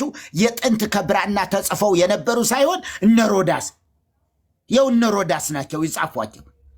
ጥንት ያልነበሩ አሁን ላይ የቤታቸው ቁጭ ብለው የሚጽፏቸው መጽሐፍቶች አሉ።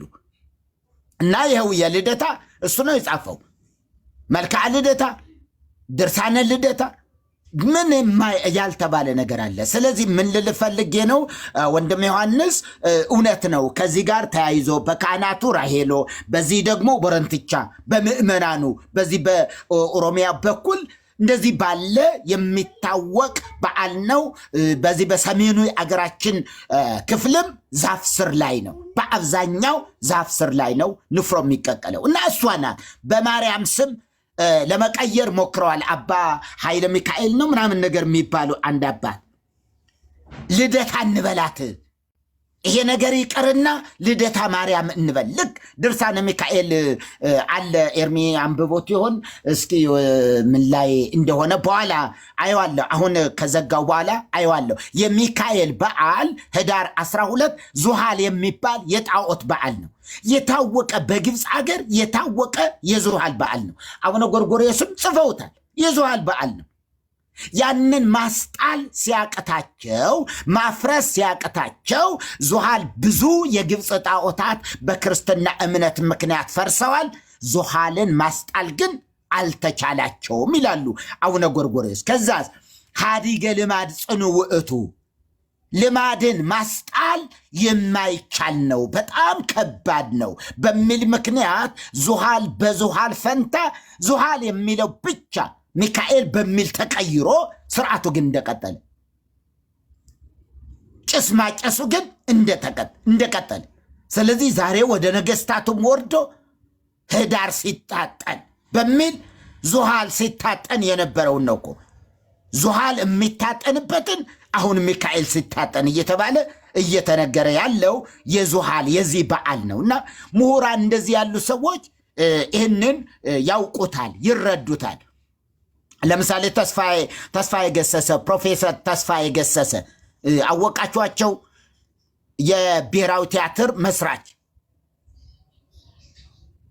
ኤፊ አውቃቸዋል? እናውቃቸዋለን። ፊልም ምናምን ይሰራሉ፣ እናውቃቸዋለን። አዎ እሳቸው አሁን በ91 ዓመተ ምህረት ፊት ለፊት የሚል ፕሮግራም ነበረ ቴሌቪዥን። ኤርሚ ታውቃቸዋለህ አይደል? ተከታትለው የሆነ የዛን ጊዜ ኤርሚ እስኪ ማናቸው መሪ? ፕሮፌሰር ተስፋዬ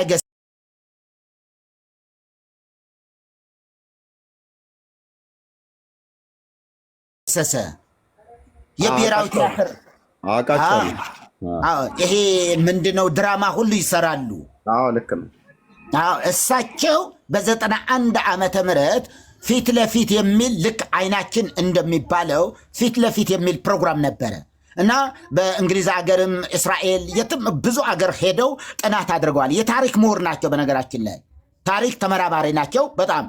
እና እሳቸው በታቦተ ጽዮን ዙሪያ ተጠይቀው ነበረ። ታቦተ ጽዮን አለች ወይ? በእርሶ ምርምር እርሶ ብዙ አገር ላይ ብዙ ተመራምረዋል ሃይማኖታዊ ነገርና እርሷን በተመለከተ ምን ይላሉ ተብለው ሲጠየቁ በኢትዮጵያ ቴሌቪዥን ነው ፊት ለፊት የሚል ፕሮግራም። ሃይማኖት አዳሙ የሚባል ጋዜጠኛ ነበረ። ጋዜጠኛው ሃይማኖት አዳሙ ነው የሚባለው። እና ሲጠይቃቸው አይ የለም ፖለቲካ ነው አሉ። እኔ እንዲያውም እነ የሊቃውንት ጉባኤ ዋና ኃላፊ የነበረ እንትና ማነው ሰይፈ ስላሴ መጋቤ ብሉይ ሰይፈ ስላሴ ይቀርባል ብዬ ጠብቄ ነበረ በጊዜው። ወይም የሃይማኖት አባቶች ምሁራን ወይ አለቃ እያሌው ይቀርባሉ ብዬ ጠብቄ ነበረ እና የለችም አሉ። ታቦተ ጽዮን የለችም። አዎ አለች የሚባለው የሚተረከው እንደገና ደግሞ ታሪከ ነገሥት የሚናገረው ታዲያ ምንድን ነው? ከምን የተነሳ ነው ሲባል ይሄ የፖለቲካ ድርሰት ነው አሉ። የፖለቲካ ድርሰት ነው። ለምሳሌ አሉ በደንብ የማስታውሰው ቃል በቃል ማለት 1000 ሰው ኢየሩሳሌም ለመስገድ ቢሄድ ከ1000 ሰው 100 ሰው ነው የሚመለሰው። ከ10 1 ማለት ነው። ሌላው እንዳለ በረሃ በልቶት ይቀራል። አውሬ የሚበላው አለ። በውሃ ጥም ምድረ በዳ የሚቀር አለ። ሰሐራ በረሃ ይቀራል። ምን ይቀራል? ትራንስፖርት ስለሌለ በእግር ነበር የሚጓዘው እና በዚያ ምክንያት ስለዚህ ሊቃውንቱ ተሰብስበው ታቦተ ጽዮን ወደ ኢትዮጵያ መጣለች የሚል ትረካ እንዲተረክ ተደረጋሉ። ታሪክ እንዲጽፉ ጸሐፊያን ታሪክ እንዲጽፉ ተደረገ። ወደ ኋላ ሄደው ከዛ እንትን አልብሶ እንደዚህ አድርጎ ልብሷን አለበሰ። የሚካኤል ታቦት ነበረ። ከዛ የጽዮን ታቦት የለም። ብሉይ ኪዳን ላይ የሚካኤል ታቦት የሚባል ነበር እንዴ ኤርሚ? እኔ እኮ እሱ ነው በጣም የሚገርመኝ። የሚካኤልና የእመቤታችን ታቦት ብሎ ብሉይ ኪዳን ላይ በታሪክ ውስጥ እኮ አይታወቅም። የለም ውሸት መሆኑን የሚያረጋግጠው እኮ አንዱ ይሄ ነው። እንደገና ደግሞ የደስታ ተክለወልድ መዝገበ ቃላት ላይ እሳቸው ደግሞ የጻፉት ከቅዱስ አትናቴዎስ ተቀብሎ መጣ ብሎ ያሉት የመጀመሪያዎቹ ታቦት ነው የሚሉት እና አይ ቲንክ ፍሬምናጦስ ነው አይደለ? አቡነ ሰላማ ከአትናቴዎስ ይላል ተቀብሎ የመጣው የመጀመሪያዎቹ ታቦት ታቦተ ማርያምና ታቦተ ሚካኤል ናቸው ይላል። ያው መዝገበ ቃላቱ ላይ ስለምታውቀው ማለት ነው እንጂ የለም። በቃ እውነት ነው የለም ታቦተ ሚካኤል። መቼ መጽሐፍ ቅዱስ አንብበናል። በመጠኑም ቢሆን ስናነበው ታቦተ ሚካኤል የሚባል አልነበረም። ታቦተ ሚካኤል ኦርቶዶክስ ቤተክርስቲያን ናት ታቦታትን ለጠቅላላ የሰጠቻቸው። ታቦተ ጊዮርጊስ፣ ታቦተ ሚካኤል፣ ታቦተ መድኃኔዓለም፣ ታቦተ ኢየሱስ እኩል ነው፣ እኩል ነው። የእግዚአብሔር ታቦት የሚባል ነገር የለም። ታቦተ አርሴማ እየተባለ ስም እዛ ተጽፎበትና ወደ እሳቸው ታሪክ ልውሰዳችሁና ወደ ኋላ ሄደው እንዲተርኩ አደረጉት አሉ። ተአማኒነት እንዲያገኝ ደግሞ ቀጥታ ከሳባ ንግሥት ጋር እንዲያያዝና ከዚያ ምን ይልክ ይሆን በሚል ምክንያት ምኒልክን ወደ አባቱ እንደላከችው ከዛ እንደዚህ አድርጎ ይዞ እንደመጣ እነ እንበረም ካህን እንበረም ምናምን እንዲህ ልብሱን የሚካኤል ልብስ ለጽዮን የጽዮንን ልብስ ደግሞ ለሚካኤል አልብሰው ያንን እዛው ትተውት መጡ። የጽዮንን ታቦተ ጽዮንን ደግሞ በሚካኤል ልብስ ሸፋፍነው ሰርቀው ይዘመጡ አይነት ነገር ትረካ ሆን ተብሎ ወደኋላ እንዲሄድ አድርገውታል። ስለዚህ ሰዎቹ የሳቱት ነገር አለ። አንደኛ የዘመኑ ቁጥር በጣም ተፋልሶባቸዋል። በጣም ነው የሚፋለስባቸው። ታቦተ ጽዮን ጠፋች፣ እንደ ጠፋች ቀረች ይላል ዕዝራ ሱቱኤል ላይ። እንደ ጠፋች ቀረች። በጣም የሚያሳዝነኝ አለ ዕዝራ ሱቱኤል የማን ነው አለ? የታቦተ ጽዮን ጠፍታ መቅረት ነው። ግናይቱ ጽዮን ጠፍታ ቀረች ነው የሚለው እና ይሄ እያለ አሁን እዚህ ጋር ደግሞ በታሪክ ለማምጣት ሞከሩ እና ህዝቡን ለማስቀረት ኢየሩሳሌም እንዳይሄድ ታቦተ ጽዮንን ፍለጋ እንዳይሄድ በዚህ ምክንያት የተፈጠረ ተረት ነው። አለች የሚል ሰው ካለ ይምጣና ይኸው መናገር ይችላል ብለው ተናገሩ። ሃይማኖት አዳሙ ጋዜጠኛው ደግሞ እንግዲህ ምን ብሎ ተናገረ? አለች የምትሉ ምሁራን ሊቃውንት ካላችሁ መታችሁ፣ መድረኩ ክፍት ነው። የሚቀጥለው ሳምንት ሐሙስ ነበረ እንትን የሚደረገው። የሚቀጥለው ሳምንት መታችሁ ለህዝብ ይህንን መናገር ትችላላችሁ አለ። ማንም የቀረበ የለም። እስከ ዛሬ ድረስ ማንም የቀረበ የለም። 98 ዓመተ ምህረትም በኤፍኤም ሬዲዮ ጣቢያ ቀጥታ ስርጭት ነበረ። ታቦተ ጽዮን አለች ወይስ የለችም? ቀጥታ ስርጭት ነው። አለች ይላሉ፣ የለም ይላሉ። በጣም ኃይለኛ የሆነ ወደ 3 ሰዓት የፈጀ እንትን ነበረና መጨረሻ ላይ ለጠቅላይ ቤተ ክህነት ተደውሎ እንዲሁ የታቦተ ጽዮንን የሚጠብቁ አባት የንቡረ እድ ስልክ ይስጡን ተብለው ከዛ ስልካቸው ተገኘ። አባታችን እንዴት ነዎት? እግዚአብሔር ይመስገን። ደህና ነዎት? እግዚአብሔር ይመስገን። ከኤፍኤም ሬዲዮ ጣቢያ እንደዚህ ነው የምንደውልልዎት እና ላይቭ ላይ ነዎት፣ ህዝቡ ሁሉ እየሰማ ስለሆነ አንድ ጥያቄ ልንጠይቀዎት ነው። እሺ ምንድን ነው ጥያቄው? እርሶ የታቦተ ጽዮን ጠባቂ ነዎት? አዎ ጠባቂ ነኝ። እዛ ታቦተ ጽዮን አለች? አዎ አለች። በአይኖ አይተዋታል? አይ በአይኔ አላየኋትም። እንዴ ታዲያ መኖሯን እንዴት አለች ለማለት እንዴት ይቻላል? አይ ዘአንበሩ አበዊነ ነው። አባቶቻችን ጠቅልለው በዚያ ልብስ አለ፣ የተሸፈነችበት ልብስ አለ፣ በዚያ ተሸፋፍና እንዳለች ጠብቅ ተባልኩ፣ ጠብቃለሁ እንጂ ገልጬ የማየት ስልጣን የለኝም። ፓትርያርኮች ወይም ምናምን ነገር እንዲሁ ገብተው የማየት እድሉ አላቸው የላቸው? እንደተሸፈነች ብቻ ነው ብለው በግልጽ ነው የተናገሩ ማለት ነው። በኋላም አቡነ ጳውሎስም ቢሆን ይህንን ነበረ ለቢቢሲ ጋዜጣ የሰጡት። አለች አይተዋታል አላቸው ጋዜጠኛው። በአይኔ አላየኋትም። እሳቸውም ዘአንበሩ አበዊነ ብለው ነው የመለሱ። አቡነ ማትያስም ተመሳሳይ መልስ ነው የሰጡ እና በአይኔ አይቻታለሁ የሚል እስከ ዛሬ ድረስ ማንም የለም። ዝም ብለው ህልመኞች ናቸው። እዛ ተሰማኝ ምናምን ነገር የሚሉ እንደነ ዶክተር ማነስማቸው እዛ ቁጭ ሲል ህልውና ተሰማኝ አለ ዶክተር ማነው እናንተ ስጡኝ። አሁን እንትን የሆነው ዶክተር ወዳጄነ ዶክተር ወዳጄነ እዚያ ቁጭ አልኩኝ ደረጃዋ ላይ። እስከ ዛሬ ከዚህ እኔ አስራቴን የምከፍለው ለታቦተ ጽዮን ነው እና እዚያ ደረጃው ላይ ቁጭ ብዬ ከዚያ በኋላ ህልውናዋ ተሰማኝ አለ። ዝም ብሎ እንደዚህ አይነት ነገር እንደዚህ መላምት እንጂ የለችም ማለት ነውና ምንድነው ያነሳሁበት ምክንያት ምሁራኑ ከፍ ያለ ምርምር በሚያደርጉበት ጊዜ እንደዚህ ያለው ነገር እንዲህ አይነት ዋና ምስጢሩን ያወጡታል። ስለዚህ እሳቸውም ቢሆን ፕሮፌሰሩ የዚህ የቦረንቲቻ በዓልን የልደታን በዓል አጋንንታዊ በዓል እና የጣዖት አምልኮ በዓል የጣዖት አምልኮ አካል እንጂ ሃይማኖታዊ እንዳልሆነ ብዙዎቹ የሚያምኑበት ነው። እኔም አምንበታለሁ ማለት ነው። እግዚአብሔር ይመስገን። ይሄን ይመስላል ማለት ነው። ሌላም ጥያቄ መቀበል እችላለሁ እንግዲህ ጊዜ ከተሰጠኝ። ጆ ይቅር፣ ጥያቄን ጨርሳል ጆ? ቀጥል። እሺ፣ ስለዚህ እኔ ልጠይቃ። እሺ፣ አሁን ያሉት በጣም ትክክል። እኔ እንትን አለኝ እዛ ላይ ያው እስራኤል እንደምትታወቀው ነው። እስራኤል አይደለም እንደዛ አይነት ታሪካዊ ነገሯን ቀርቶ አሮጌ ካልሲ እንኳን ቢጠፋባት ሀገሪቷን አፕሴን ዳውን እንደምትገለብጣት አውቃለሁ። ብዙ ነገሩ ማስረጃ ላይ እንትን ያለ አይደለም፣ ይታወቃል። በማስረጃ የተደገፈ አይደለም። ልክ ነው። እና ጥያቄ ለመርጌታ፣ ሌላው ጥያቄ ምንድነው ለመርጌታ? እስቲ መርጌታ ኦርቶዶክስ ቤት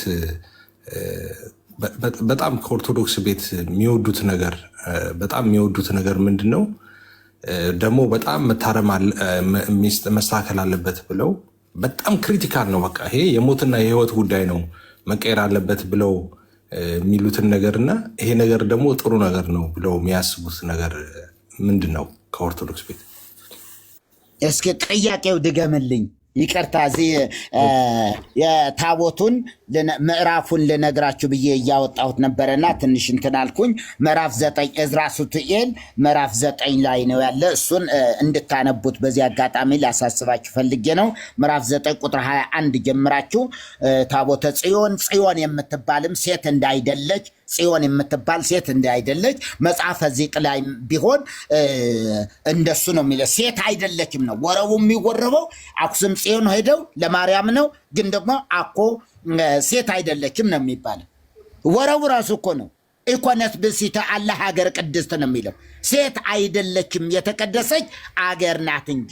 ጽዮንሰ ኢኮነት ብእሲተ፣ ጽዮንስ ኢኮነት ብእሲተ ሴት አይደለችም አለ ሀገር ቅድስት የተቀደሰች አገር ናት እንጂ።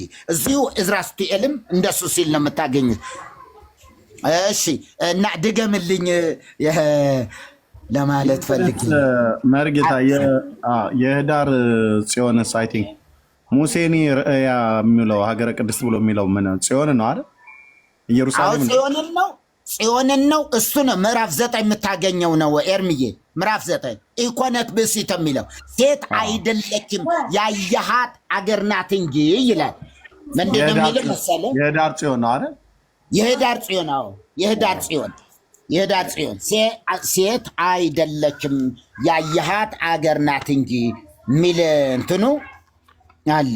ይኸውልህ ምን ይላል መሰለህ? ነገሩ ይህ ነው። እሺ፣ ባየኋት ጊዜ የከበረች የታነጸች አገር ናት እንጂ እነሆ ሴት አይደለችም። ቁጥር 27 ላይ ዕዝራ ሱቱኤል ምዕራፍ 9 ቁጥር 27 ላይ ቁጥር 23 ከዚህ ሁሉ የሚበልጥ ታቦተ ጽዮን እንደ ጠፋች ቀረች፣ ከሷም ንዋየ ቅድሳቱ ተማርኮ ሄደ፣ በጠላቶቻችን በባቢሎናውያን ሰዎች እጅ ወደቀ ይልና ቁጥር 27 ባየኋትም ጊዜ የከበረች የታነጸች አገር ናት እንጂ እነሆ ሴት አይደለችም። ታላቅ የሆነ የመሰረቶቿ ቦታ አየሁ፣ ፈርቼም ቃሌን አሰምቼ ጮኩ ይላል። ቁጥር 40 ላይ ስትሄድ ይህ ነገሩ ይህ ነው። ቀድሞ ስታለቅስ ያየሃት ታረጋጋትም ዘንድ የጀመርካት ይህች ሴት አሁን ግን የታነጸች አገር ትሆንብሃለች እንጂ አንተ እንዳየሃት ሴት ያልሆነች የልጇን መከራ ነግረሃለችና ልታረጋጋት ጀመርክ። ይህች ያየሃት ሴት ዛሬ የታነጸች አገር ሆና የምታያት ኢየሩሳሌም ናት ይላል። እንዲህ እያለ ይሄዳል። ስለዚህ ይሄ ዳር ጽዮን የሚባለው ይሄ ነው ማለት ነውና ወደ ሌላ ርዕስም እንዳንሄድ እህታችን እንዳይቆጡ ደግሞ ያቀረቡልን ማዕድ ትተን ሌላ በየአይነቱ እንዳንበላ ማለት ነው። ችግር የለውም። ሼር ያድርጉ ወገኖች። ኧረ በጣም ትንሽ ነው፣ በጣም ትንሽ ነው። 600 እንደው ቢያንስ ሩብ ሰው አማኝ ይሆናል ብዬ አስባለሁ። ግን ሼር አልተደረገም። ሼር አድርጉ። ኤፊ ቀጥል። ከዛ የኔታ ሰላም ይላሉ። የኤፊ ጥያቄ ከተመለሰ በኋላ ከዛ ወደ ርዕሳችን እንመለሳል። ቀጥሉና የመጨረሻ ጥያቄ ነው ይሄኛው። የመጨረሻ ከሆነ እንትን ላድርገው ጥያቄን የምፈልገው ለሁለተኛ ያዘጋጀሁትን ጥያቄ ላንሳ። እንደዛ ከሆነ ቴክ ዩር ታይም ጥያቄ ካለ ከዛ ችግር የለውም። ሌላ ጊዜም ሰፊ ጊዜ ወስደን እንላለን። መርጌታ የመጨረሻ ጥያቄ ምንድን ነው? ኦርቶዶክስ ቤተክርስቲያን እንደ ቤተክርስቲያን አሁን እንደዚህ ከፊታችን ባሉ ጥቂት ዓመታቶች ውስጥ ታድሶ ማይመጣ ከሆነ ቤተክርስቲያኒቷ ምን የሚገጥማት ይመስሎታል? አሁን እየተነሳ ያለ አንዳንድ ነገር እያየን ነው እና እሱ ነገር ተጠናክሮ ወጥቶ ታድሶ ካልመጣ በዛው በነበረበት ለማስቀጠል ቢፈለግ ምን ኦርቶዶክስ ሃይማኖት ከጥቂት ዓመታት በኋላ ምን የሚሆን ይመስሎታል? ያ ማለት ምዕመኖቿ አሁን በዚሁ ቁጥር መቀጠል ይችላሉ እንደዛ ብለው ያስባሉ ወይስ ምን ችግር ይገጥማታል ብለው ያስባሉ? አንደኛ ቤተክርስቲያኒቱ ተተኪ የሆኑ ካህናትን እያፈራች አይደለም። ማህበረ ቅዱሳን ብቻ የሚያቀርባቸው አንዳንድ የአብነት ትምህርት ቤቶች አሉ እንጂ ካለው የችግር ሁኔታ የተነሳም ዛሬ ላይ የአብነት ትምህርት ቤት ወይ ደግሞ የቆሎ ትምህርት ቤት የሚባል እየለመኑ ከቤት ወደ ቤት ከሰፈር ወደ ሰፈር እንደዚህ የሚንከራተቱ የአብነት ተማሪ የለም። ይሄ ማለት ምን ማለት ነው? ሊቃውንቱን የሚተካ ብዙ እየጠፋ ያለበት ሁኔታ ነው። አንድ እሱ። ሁለተኛ ደግሞ የገጠር ላይ ያሉ ምሁራንም ወደ ከተማ እየፈለሱ ወፍራም ደሞዝ ለማግኘት ሲሉ ወደ ከተማ እየፈለሱ ገጠሩ በጣም እንትን እያለ እየሄደ ስለሆነ ምሁራኑ እዛም ደግሞ ታድሶ እየገባ ስለሆነ በጣም አሁን ብዙ ህዝብ እየቀለለበት ብዙ እኮ እንጠየቃለን እኮ ብዙ የሚጠይቁን ሰዎች አሉ። ምንድን ነው የካህናቱ ችግር ነው የእናንተ ችግር ይሆን ምንድን ነው? እየቀለለብን ሄደ። ቤተ ክርስቲያን ስንገባ የድሮ ሞገስ የለም፣ የድሮ ክብር የለም። አባታችን ይሄ ነገር እንዴት ነው የሚሉ ማዕት ሰዎች አሉ። የድሮ ክብር የለም። ታቦቱ ሲወጣ ያ ሁሉ ህዝብ ድፍት የሚለው አሁን ዝም ብሎ ቆሞ የሚያይ የሆነ ነው። ይሄ ነገር ወዴት እየሄድን ነው ይላሉ። አዎ እዚያው የያዙ ሰዎች የሚገርም ከ1 ሚሊዮን በላይ እንዲሁ ሌላ ወደ ላይ ያለውን አልጥቀሰው ካህናት ስልጠና ወስደዋል። በተሐድሶ ስልጠና የወሰዱ ናቸው። ከ1 ሚሊዮን በላይ ካህናት አሁን እዛ ሆነው አንዳንዶቹ እዛ ሆነው ዝም ብለው ጠላውም እየጠጡ ምንም እያሉ ቢሆኑም ቅሉ ያለውን አስተምህሮ ግን አይቀበሉም። ያለውን ትምህርቱ አይቀበሉትም። ስለዚህ ይሄ ነገር ቤተ ክርስቲያን ቀድማ እንዲያውም ተሐድሶውን የወጣውም ሆነ ወደ ውጭ በውጭ ላይ ያሉ ተሐድሶዎችን ቀድማ ራሷን ተሐድሶ ብታደርግ የነዚህ የተሐድሶን ስራ እንዲያውም በቃ ውድቅ አደረገችው ማለት ነው። ከቀደመች በውጭ ሆነው ያሉ ጓደኞቻችን ነገሌ ወእገሌ በሙሉ አገልግሎታቸው ምን ሆነ ማለት ነው? እሰየው ይሆንላቸዋል። ደስታቸው ማይችሉትም ሊቀላቀሉም ይችላሉ ማለት ነው። ምክንያቱ እንዲመለሱ አሁንም የተያዘ ነገር አለ። ክስም ነገር እንክሰስ የሚልም አለ። ግለሰቦችን እንትን በማድረግ ብዙዎች ደግሞ እንዲመለሱ እናድርግ። ያለን አማራጭ በተሐድሶ ምክንያት ተወግዘው ምን ብለው ድርሳናትን ገድላትን ነቀፋችሁ ተብለው የተባረሩ ወንድሞች የባሰ እያጠፏት ነው ያሉ ቤተ ክርስቲያኒቱን። እምሻለን እንዲመጡ አድርገን እዚህ አፋቸውን መያዝ ነው ያለብን። አፋቸውን መያዝ ነው ያለብን። ከዚያ ወደ ተሐድሶ ራሳችን ወደ ተሐድሶ መግባት አለብን። መጽሐፍቶቹ ደግሞ ዕውቅና የምትሰጣቸው ከ20 የማይበልጡ መጽሐፍ ናቸው። ኦርቶዶክስ ቤተክርስቲያን አሁን ተቋሙን መስርታ እንግዲህ ከሚቀጥለው ሰኔ ወር በኋላ ግንቦት 6 ርክበ ካህናት አለ፣ የሲኖዶስ ስብሰባ አለ እና ከዚያ በኋላ ሊቃውንቱ ይመረጡና ገድላቱ ድርሳናቱ እንዲመረምሩ እንዲፈትሹ ሲደረግ ከ20 የማይበልጡ ናቸው። ከ18 እስከ 20 ያሉ መጽሐፍት ናቸው ዕውቅና የምትሰጣቸው።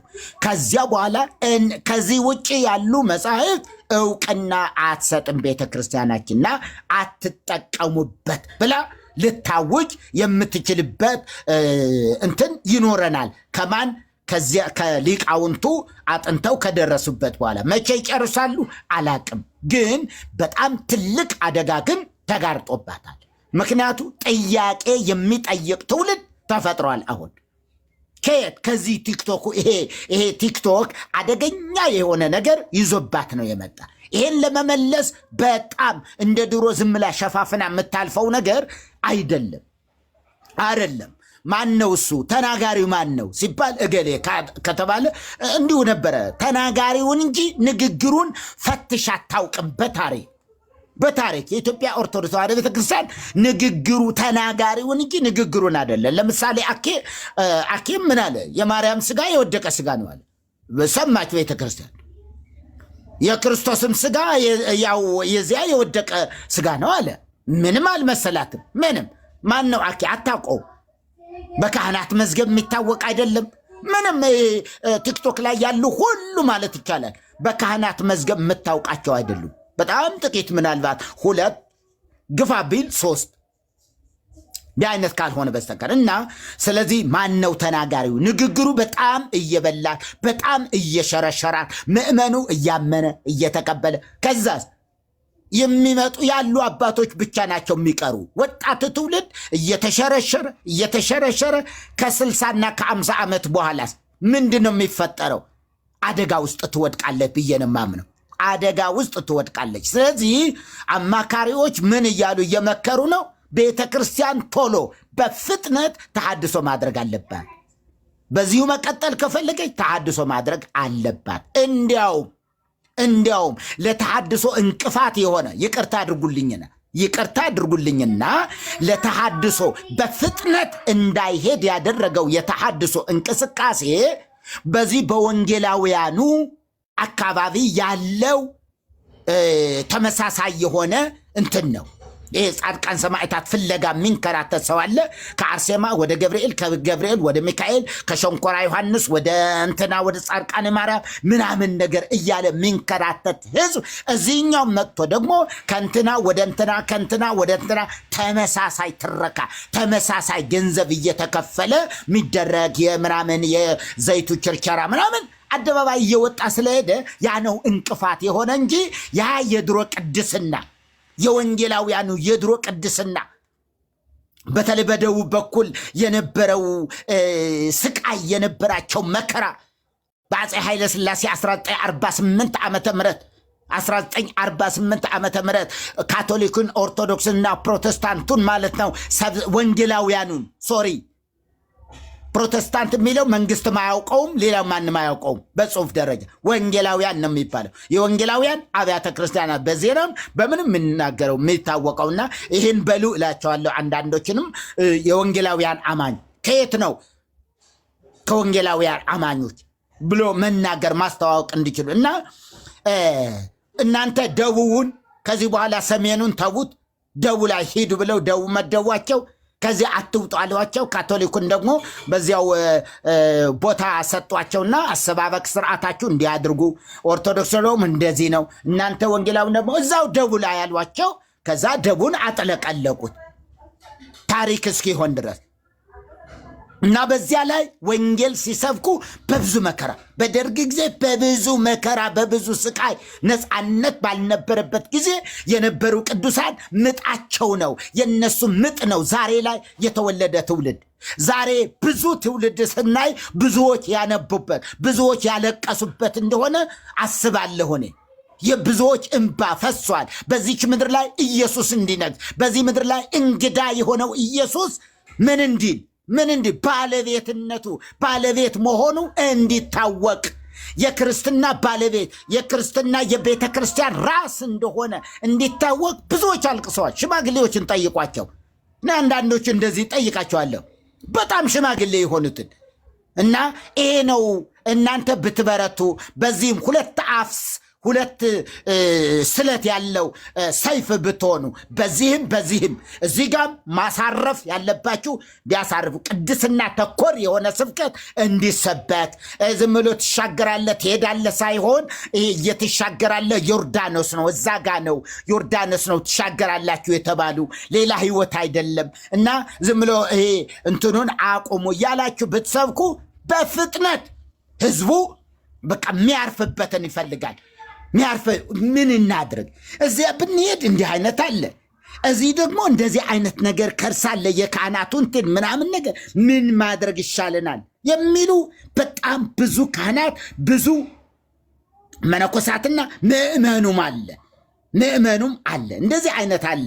እና በፍጥነት ወይ ታድሶ ታደርጋለች፣ ካላደረገች ግን ታሪክ ነው የምትሆነው። ወጣቱ እያመለጠ ስለሆነ ቲክቶክ ላይ ሌላ ራሱ የቻለ ሃይማኖት ነው፣ ወደፊት ራሱ ይገልጠዋል።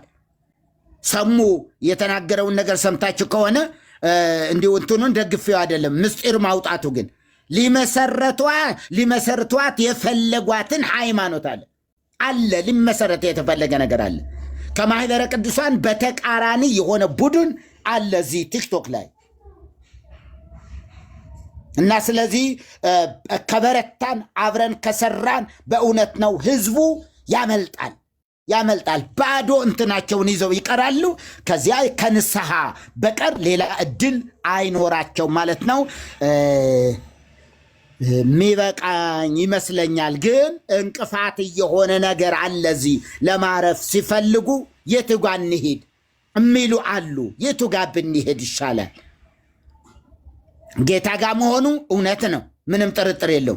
ግን አምልኮ ማምለክ፣ በጌታ ፊት መሆን፣ መዘመር ምናምን ያስፈልጋልና ስለዚህ ከዚህ ጋር ተያይዞ ምንድን ነው ምኑ ጋር ብንሄድ ይሻላል? የቱ ጋር ነው የተሻለ አስተምህሮ ያለው? ማን ነው እንደዚህ የሚሉ ስላሉ ከዚህ የተነሳ በዚህ ላይ ተሐድሶ ለፕሮቴስታንት የሚል መጽሐፍ እየጻፍኩ ነው። እሱ በጣም ወሳኝ ነው። ተሐድሶ ለፕሮቴስታንት የሚል ነውና እሱም ሲታተም የራሱ የሆነ አስተዋጽኦ የራሱ የሆነ ነገር ይሰራል ብዬ አምናለሁ። ጌታ ይባርካችሁ።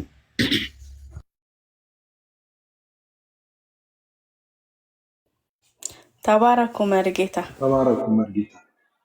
እፍዬ አለ ጥያቄ አልጨረስክም? በቃ ጨርሻለሁ። እሺ እፍዬ ተባረኩ ወገኖቼ፣ ጸጋ ይብዛላችሁ። የኔ ታድል አልሰጠኑትም። ሰላም ይበሉና እንገባለን ወደ ርዕሳችን። ሰላም ለእናንተ ይሁን። መርስዬ ዲያግዬ ላይ ደሞ ሆሴ ነው ዋናው። ሁላችሁም መሪጌታ ኤርምዬ፣ ኤፊ፣ ጆንዬ ሁላችሁም ሰላም ለእናንተ ይሁን ብያለሁኝ። እታችም ያላችሁ ሰላማችሁ ይብዛ። መሪጌታ አይጠገቡም። ሲያወሩ ቢያድሩ በጣም የማይጠገቡ አባት ናቸው። ጌታ እሳቸውን ስለሰጠን ስሙ ይባረክ። ቢያወሩ አይደክማቸውም አይጠገቡም። ደግሞ እንደው ምንጭ ናቸውና በጣም የማያልቅ ነገር አለ። ጌታ ስሙ ይባረክ። ተባረኩ ላለሁኝ ቅድም ያነሳሽው አለ ወሌላ አሰሽው ብንል ያው የነፍስ መዳን በስራ በእምነት ይላልና በእምነት ነው ለማለት ነው። ምክንያቱም ጸጋው በእምነት አድኗቸዋል ነው የሚለው እንጂ ጸጋው ከየኛ ስራ አንድም የለበትም። የመዳን ጉዳይ ላብ የለበትም። በክርስቶስ ላይ እኛ ምንም እንጨምረው አንድ ላብ የለም። በማዳኑ ላይ ምንም የኛ ላብ የሚባል አንድ ነገር የለም። አይመጠንምም አይሆንምም። የመዳን ጉዳይ የኛ ስራ ሲጀመር የሚመጥነው አንዳች ነገር የለምና የድሮ አባቶች እንኳን ጽድቃችን የመርገም ጨርቅ ሆነ ነው ያሉት። ጽድቃችን ጽድቅ ብለው የሚሰሩት ጽድቅ ብለው የሚያደርጉት እንኳን የመርገም ጨርቅ ሆነብን ነው ያሉት እንጂ ምንም ሊያዋጣቸው ምንም ሊያድናቸው አልቻለም። እንኳን እኛ ብዙ ሰዎች መርጌታ እንዳለው ብዙ ሰዎች በስራ ነው እንጂ እንዴት ምናምን የሚሉ ሰዎች አሉ። እውነታቸውን ነው ይላሉ። የሚገርመው ግን ያው እኛ ገዳም እንደኖርን ሰው ገዳም እንዳደገ ሰው ብዙ ሰዎች እናውቃለን። ለ60 ዓመት ለ50 ዓመት ቋርፍ እየበሉ በባዶ እግራቸውን ስንጥቅጥቅ ብሎ ሰውነታቸውን ቁርምምድ ብስቁልቁል ብሎ በጾሙም ቆማውም ሲጸልዩ ይውላሉ። ሌሊቱም እንደዛው። እንዲህ አይነት ሰዎች አውቃለሁኝም አይቻለሁም። እና እነሱ እንኳን ቢጠየቁ እንዴት ነው ይድናሉ አባታችን ቢባሉ አይ በምን ስራዬ ነው የሚሉት። ለምን እውነታቸውን ነው። የነሱ ስራ ምንም መዳን አያመጣም። ምን የነሱ ላብ የነሱ መውጣት መውረድ ወይም በአንድ እግር ቁሞ አንድ እግር መቆረጥ ምንም እንደ አቡነ ተክለ ሃይማኖት እንዳሉት ለሰዎች ብርሃን ሆንኩኝ ለኔ ግን ወዮልኝ እንዳሉት ወዮ ነው። ምንም ሊያድንም አይችልም ሊያዋጣም አይችልም። የሰው ስራ ምንም የለበትም። ለዚህ ነው ኢየሱስ እነዛ 5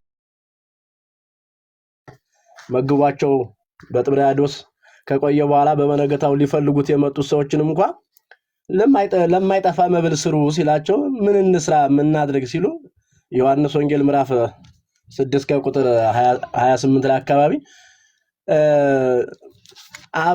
አበላከው እሱ በላከው እንድታምኑ ነው። የእግዚአብሔር ስራስ በልጁ እንድታምኑ ነው የተባለው።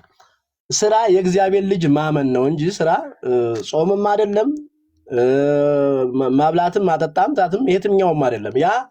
ያንዴ ያመነ ሰው የሚያደርገው ውጤት እንጂ መቼም አንድ ዛፍ መጀመሪያ ተተክሎ መጽደቅ አለበት። ካልጸደቀ ከጠወለገ ፍሬ ሊሰጥ አይችልም። መጀመሪያ መተከል አለበት፣ ከዛ መጽደቅ አለ። ከጸደቀ በኋላ ቅጠል ያመጣል፣ አበባ ያመጣል፣ ፍሬ ይሰጣል። ስራ የእምነት ውጤት ነው። ስራ የእምነት ውጤት እንጂ ለማዳን የሚያመጣ አይደለም። ምንም ሊያድንም አይችልም።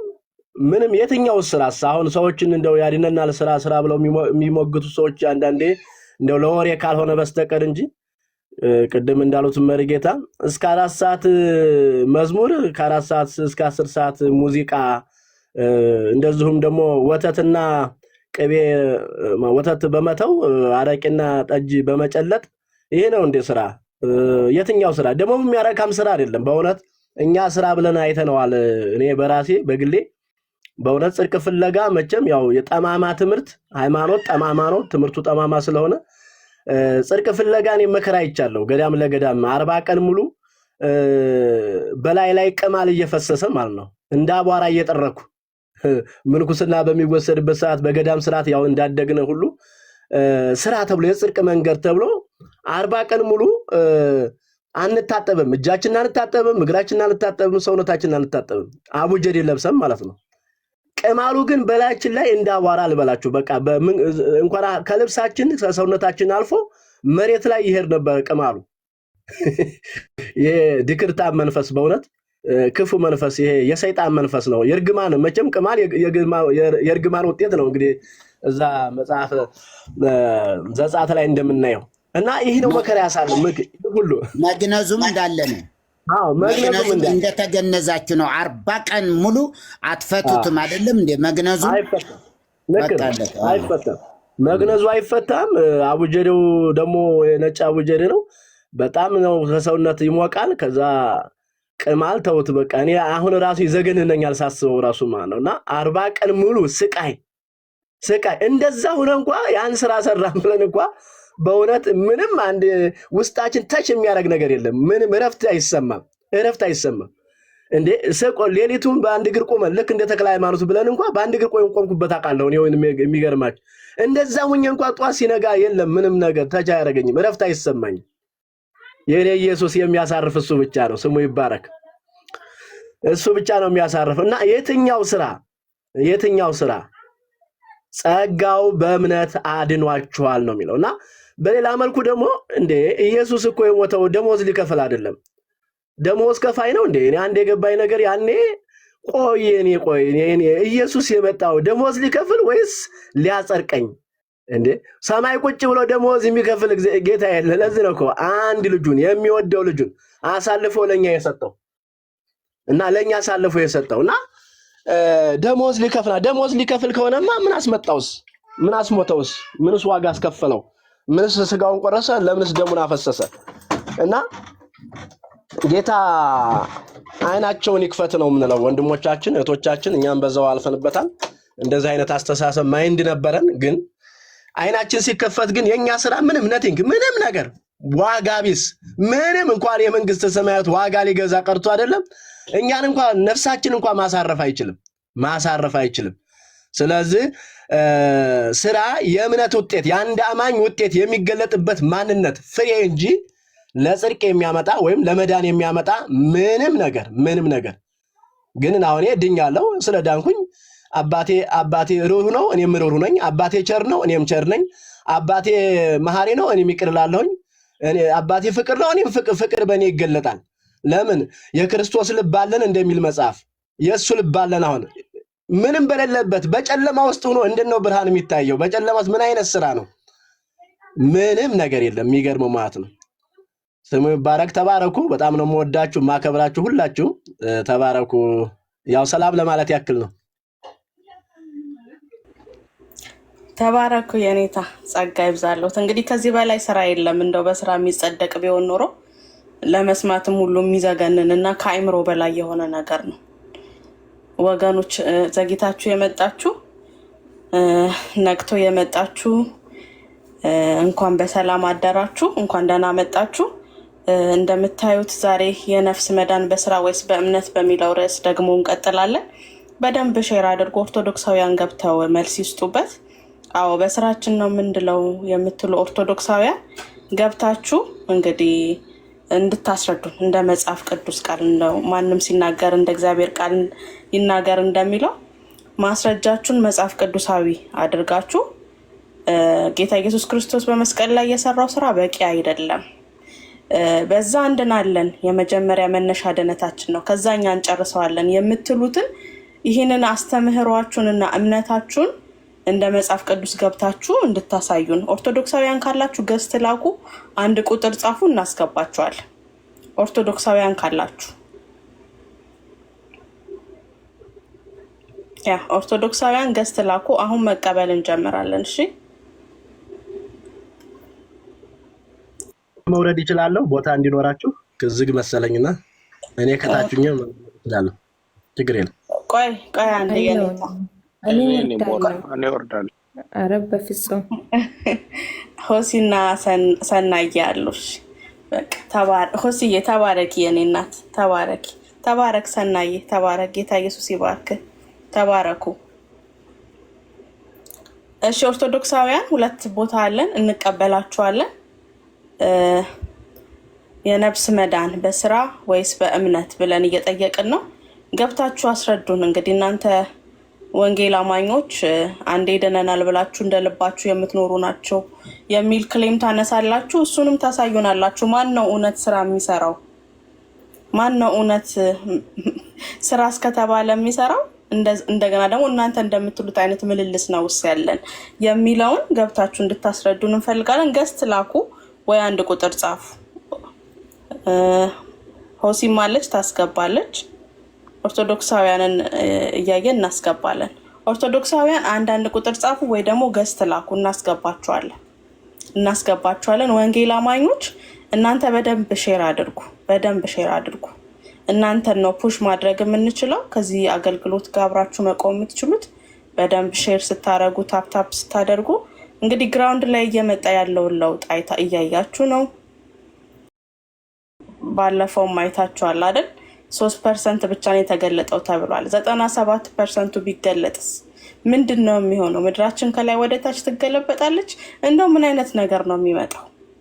ያንንም እያስተዋልን ገና ያልተሰራ ስራ እንዳለ እያሰብን ከተነገረው ነገር በደንብ ልንተጋ ይገባል። እናንተን ነው በጣም ተጭነን ታፕታፕ አድርጉ፣ ሼር አድርጉ፣ ኮፒ ሊንክ አድርጉ ልንላችሁ የምንችለው። ስለዚህ ኦርቶዶክሳውያን እንግዲህ መቼም እዚህ ውስጥ ያለው 685 ሰው በሙሉ ወንጌል አማኝ አይደለም። ለምን ፈራችሁት? ገብታችሁ ማስረዳቱ ለምን ፈራችሁት? እንደ ቃሉ አትኖሩም። ያዕቆብማ ጭራሽ በፊታችሁ እንዲገለጥ አትፈልጉም ትሉን አይደለ? ኑና ግለጡት፣ ኑና ከኛ ጋር ተነጋገሩ። እየጠበቀናችሁ ነው። ኦርቶዶክሳውያን ገዝት ላኩ፣ 1 ቁጥር ጻፉ፣ እናስገባችኋለን። እሺ ለሙ የሚባል ደጋግሞ ይጽፋል አይደለ? ኦኬ ገዝት ለሙ ገዝት ላክ እንድናስገባክ። ገዝት ላክ። ዳግዬ ያለክ? ዳግዬ ዝም ብሏል ረጅም ሰዓት። እሺ ኤርሚዬ ደረስክ አንተ?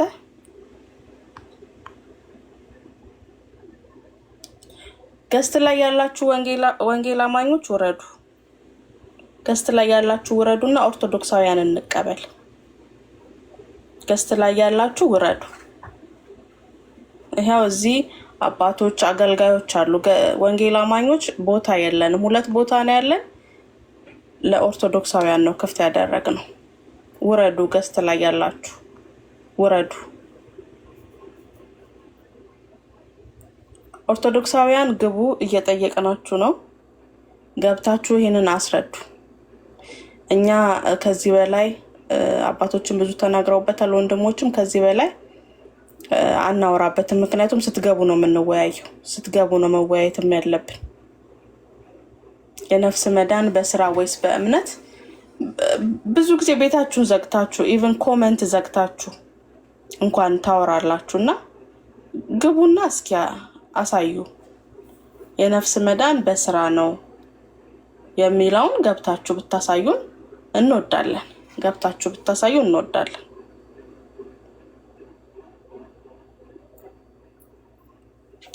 ግቡ። ኦርቶዶክሳውያን ገስት ላኩ። 1 ቁጥር ላማኝ አይደለም፣ ወንጌል አማኝ አይደለም።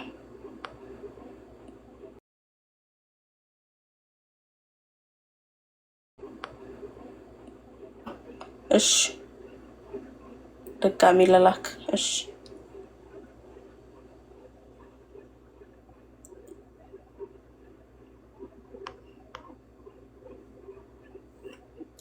ኔትወርክ ቢብሎት ነው ኤርሚ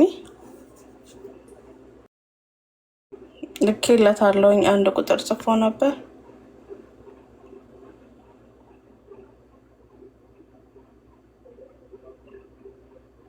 ኤርሚ የኔትወርክ ነው ልክ ያለሁኝ እኮ። እስኪ ድጋሚ ልላክ።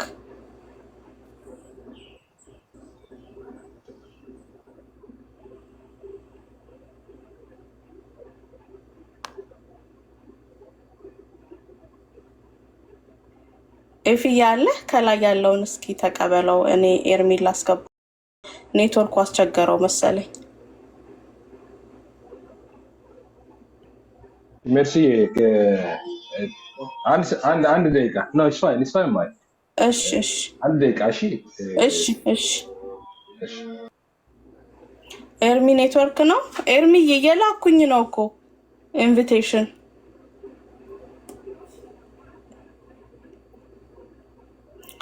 ኤርሚ ወተህ ግባ እስኪ። ደጋግሜ ነው የላኩት።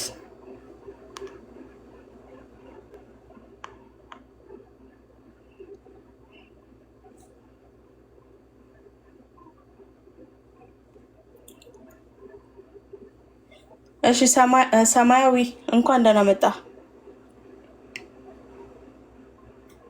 ሰላም ናችሁ ወይ? እንደምን ናችሁ? እግዚአብሔር ይመስገን ደህና ነን። ከየት ቤተ እምነት ነው ወንድማችን? ኦርቶዶክስ። እሺ ከኋላ ያለውን ድምጽ ትቀንሰዋለህ?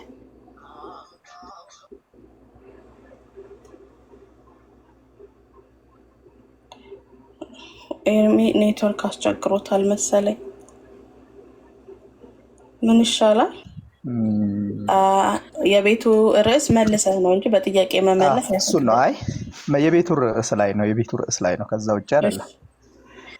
በመጀመሪያ መልስ ሰተክ ነው የምጠይቀው እንጂ እኛን የምጠይቀን ነገር የለም። አሁን መልሰህ መጨረሻ ላይ ነው ጥያቄ የምጠይቀው። እሺ በመጀመሪያ እኔ እንደማምነው ነፍስ ሳይሆን ነፍስ ትድናለች ብዬ አላምንም። እኔ የመጀመሪያው የኔ የእምነት እንትኔ ነፍስ ሕያው ነፍስ የሆነው አዳም ሕያው ነፍስነቱ እስካልጠፋ ድረስ የነፍስ መዳን የሚባል ነገር የለም። ነፍስ አትድንም። ነፍስ አትድንም ሀሳብ ነው እኔ የምነሳውና የመጽሐፍ ቅዱስ ክፍል አስረዳን። ነፍስ አትድንም የሚል ነፍሱን ሊያድን የሚፈልግ ቢኖር ምናምን እያለ ብዙ ቦታ ላይ ያስረዳል ስለ ነፍስ። ወንድሜ ነፍስ አይድንም የሚል የመጽሐፍ ቅዱስ ክፍል አስረዳን፣ አሳየን። እሺ ቆይ ቆሮንቶስን እንየው። ለምሳሌ ያክል ቆሮንቶስ 15ን እንየው። የመጀመሪያው አዳም ምን ሆነ ነው የሚለው? ሕያው ነፍስ ሆነ ነው አይደል? አሁን ይኸውልህ ወደ ሌላ አቅጣጫ አልሄድልህም። ኦኬ ነፍስ አይድንም የሚለውን የእግዚአብሔር ቃል ታሳየን። እሺ በሌላ ቀን እሱን እናወራለን። ለማንኛውም ከየት ቤተ እምነት ነው? ኤርሚ አዋራው ኦርቶዶክስ ነኝ ብሏል። እሺ የኦርቶዶክስ አምስቱ አዕማደ ምስጢር ንገረን እስኪ ወንድማችን።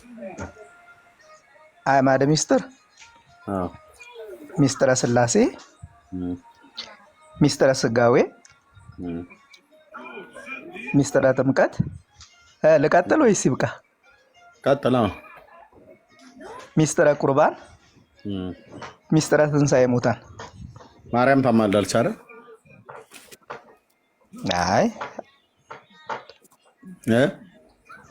አይ ለምን አጀንዳ ታስቀይሳላችሁ? ቆይና አሁን እኔን ከርዕስ ውጭ እንዳትወጣ አላችሁኝ። ሲጀምር ስለ ነፍስ መዳን ሰው መንፈሱ ነው የሚድነው ብዬ ነው እኔ የማምነው። አድመጣ አስወርጆት ይኸው አታምታታ።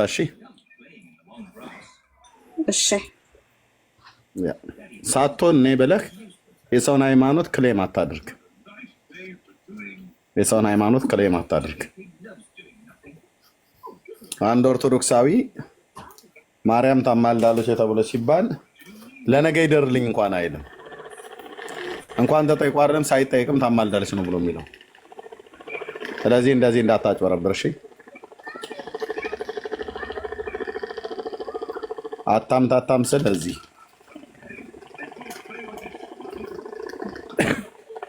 ራስን ችለና እሺ። ኦንሊ ጂሰስ ኮንክ ኦንሊ ጂሰስ፣ ጆቫ ዊትነስ ኮንክ ጆቫ ዊትነስ ነኝ ብለህ ነው። እስላም ኮንክ እስላም ነኝ ብለህ ነው። ኦርቶዶክስ ሳትሆን ኦርቶዶክስ ነኝ ትላለህ። እሺ ይቅርታ። ያ ልክ ነው ኤርሚዬ። እኔም እኮ ያ እውነትህን ነው። የነፍስ ሲል ነው የገባኝ ነገሩ። ያ እሺ ኦርቶዶክሳውያን ግቡ፣ እስኪ ግቡ። ይኸው በስማችሁ እየዋሹ ነውና ኑ ራሳችሁ ግቡ፣ እስኪ ራሳችሁ ግቡ። እናንተ ስትፈሩ ማንነታቸውን ደብቀው እየገቡላችሁ ነው።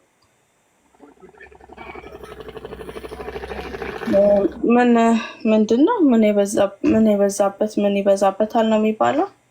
ለእናንተ ዲፌንድ ማድረግ ሲያቅታችሁ ራሳችሁን ይኸው በእናንተ ስም የሚያጭበረብረው በዛ።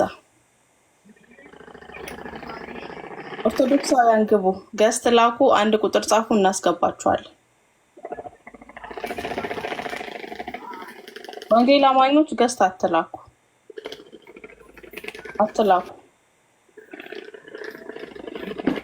ኦርቶዶክሳውያን እየጠራን ነው እንግዲህ ኦልሞስት 700 ሰው ሊሆን። ሰሞኑን አይመጡም። ምንድን ነው እንዴ? በጣም በኃይለኛ እኮ ነው የተሸማቀቁት። ኦፍ ኮርስ ምንድን ነው? ኦፍ ኮርስ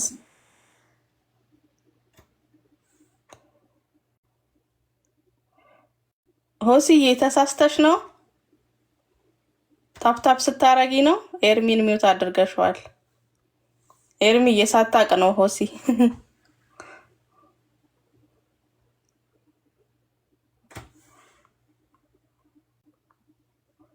ኤርሚ አለክ? ችግር የለውም። እጄ ላይ ማሽን ስላለ እሱን ሰምታ ሊሆን ይችላል። ኦኬ ቫይብሬሽን ማሽን አለች እና ኢትስ ኦኬ። አይ አላወቀች። ያ ችግር የለውም። እሺ አይ በጣም ችግር የለውም። እሺ እና አይመጡም ልልሽ ነው። አዎ በተለይ እኔ እንደውም በጣም ሳስብ የነበረው እንደው እነሱ ቁርባን ስለሚሉት ጉዳይ 100% ማውራት አይችሉም። 100% ለምን እንግዲህ እንወስደዋለን ያሉት ስጋና ደም የማርያም ሆኖ ተገኝቷል። አንድ መምህር አይደለም 3 የተለያየ መምህር አንድ ተሳስቷል። በቃ 3 የተለያየ አንድ መምህር ቢሆን በዛ አውደ ምህረት ላይ ቆሞ ያንን ሲሰብክ እንደው ትንሽ ቀማምሶም ይሄ በቃ መሳሳትም አለ አይደለ ደሃ ጸልሳ እንደሚባለው እንደው አጋጠመው ይባላል። 3 መምህራን በተለያየ ቦታ ነውና ትክክለኛ መልኳ እየታየ ነው ኦርቶዶክስ። ስለዚህ ግቡና ቅድም እኮ እንዳልክ ጋር አማንን የተናገረው ነገር በጣም ተመችቶኛል። ባይዘው እየፈጠራችሁ ያላችሁት አዲስ ሪፎርሜሽንም ካለ እስኪ ንገሩን። ምክንያቱም እዚህ እንትን ላይ ቲክቶክ ላይ ምንድነው እየሆነ ያለው? ወርቅ ቅብ ኦርቶዶክስ ነው እያየን ያለ ነው። እነሱ ያ ፊልተር ስትያቸው ቶሎ ወደ ጠላው ነው የሚያስቡት እያለኝ ነበርና ይሄ የሜካፑ ፊልተር ኦኬ፣ በዛ አሳምረው ነው የሚያወጡት። መሬት ላይ ያለችውስ ኦኬ፣ ጫጩት ጊዜው ሲደርስ ከእንቁላል እንደሚወጣ እነሱ ሊሸፍኗት ቢሞክር ይሄው ሽፋኑን ቅድድድ አድርጋ እየወጣች ነው ማለት ነው ኦርቶዶክስ። ስለዚህ ኦርቶዶክሳውያን እስኪ ግቡ። መርሲ አሁን እንትኑ ላይ መርሲ ይሄ 2 እና 3 ሰዎች ተናገሩ የሚባል አይደለም። 2 እና 3 ሰዎች ተናገሩ ሳይሆን ቤተክርስቲያኗ ተናገረች ነው የሚባለው። ቤተክርስቲያኗ እንዳወጀች ተደርጎ ነው የሚቆጠረው። ለምንድን ነው ይሄ? ልክ አቡነ ገብርኤል እንደተናገሩት የሆነ አዳራሽ የሆኑ ሰንበት ተማሪዎች ምናምን ነገር የሆኑ ወይም ደግሞ በአንድ ክብረ በዓል ላይ ያሉ መርጌቶች ዲያቆናት አሉ። ከዚያ ቀጥሎ ያለው ምዕመኑ ብቻ ነው። እንደዚህ ባለው ነገር የግለሰብ ነው ሊባል ይችላል። ታቦቱ ቆሞ የሰበከውም ይሁን በአውደ ምህረት ላይ ልክ እንደነ እንደነ ዲያቆን ሄኖክ የሚሰብከውም ይሁን ምናምን እንደዚህ የግለሰብ ሊባል ይችላል። ነገር ግን በርካታ ጳጳሳት ባሉበት መካከል የሚነገር ንግግር ምላሽ ካልተሰጠው የቤተ ክርስቲያኒቱ እንደሆነ ተደርጎ ነው የሚወሰደው። ይሄ የቤተ ክርስቲያን ቀኖናው ነው። ቀኖናው እንደሱ ነው የሚለው። ለምሳሌ አቡነ እንድርያስ የተናገሩት የምድሪቱ ጠቅላላ ሊቃውንት የሚባሉ 4 አይና የሚባሉ እነሱ ሁሉ ባሉበት ሲኖዶሱ ባለበት ከየክፍለ ሀገሩ ተጠርቶ መጥቶ እንደሱ ባሉበት 2ቱ ስጋ የለበሱ ብለው ቃል በቃል ስጋ የለበሱ አሁን ማርያም ስጋ የለበሰች ይባላል እንዴ? 2ቱ ስጋ የለበሱ ብለው ካካ አይሉም ነበር ያሉበት ነገር እና ይሄ አሁን የቤተ ክርስቲያኗ በ2017 ዓመተ ምህረት ማርያም መለኮታዊት ናት ብላ አጸደቀች፣ ወሰነች ቢባል ትክክል ነው።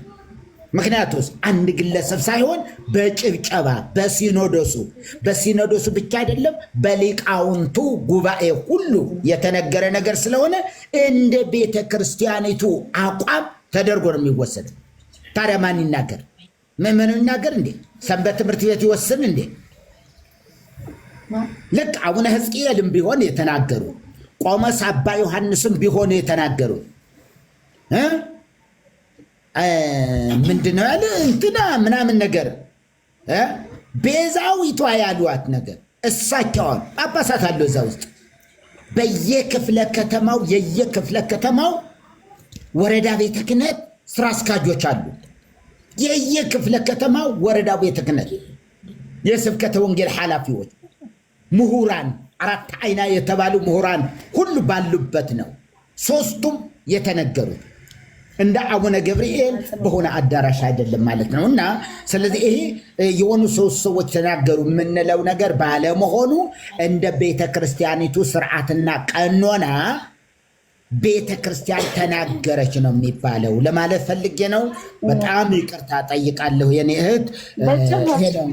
ኧረ በጭራሽ እውነት ነው። ትክክል ነው። ትክክል ነው።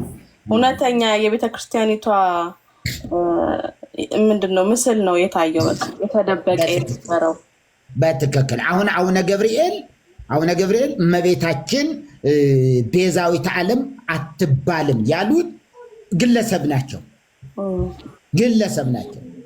እንደዛ ማለት ይወሰዳል። እነዚያ ግን አእላፍ ምሁራን ባሉበት በምሁራኑ ጳጳሳቱ ፓትርያርኩ ሁሉ ባሉበት የተነገረ ነገር ነው። ማን የቀራለ?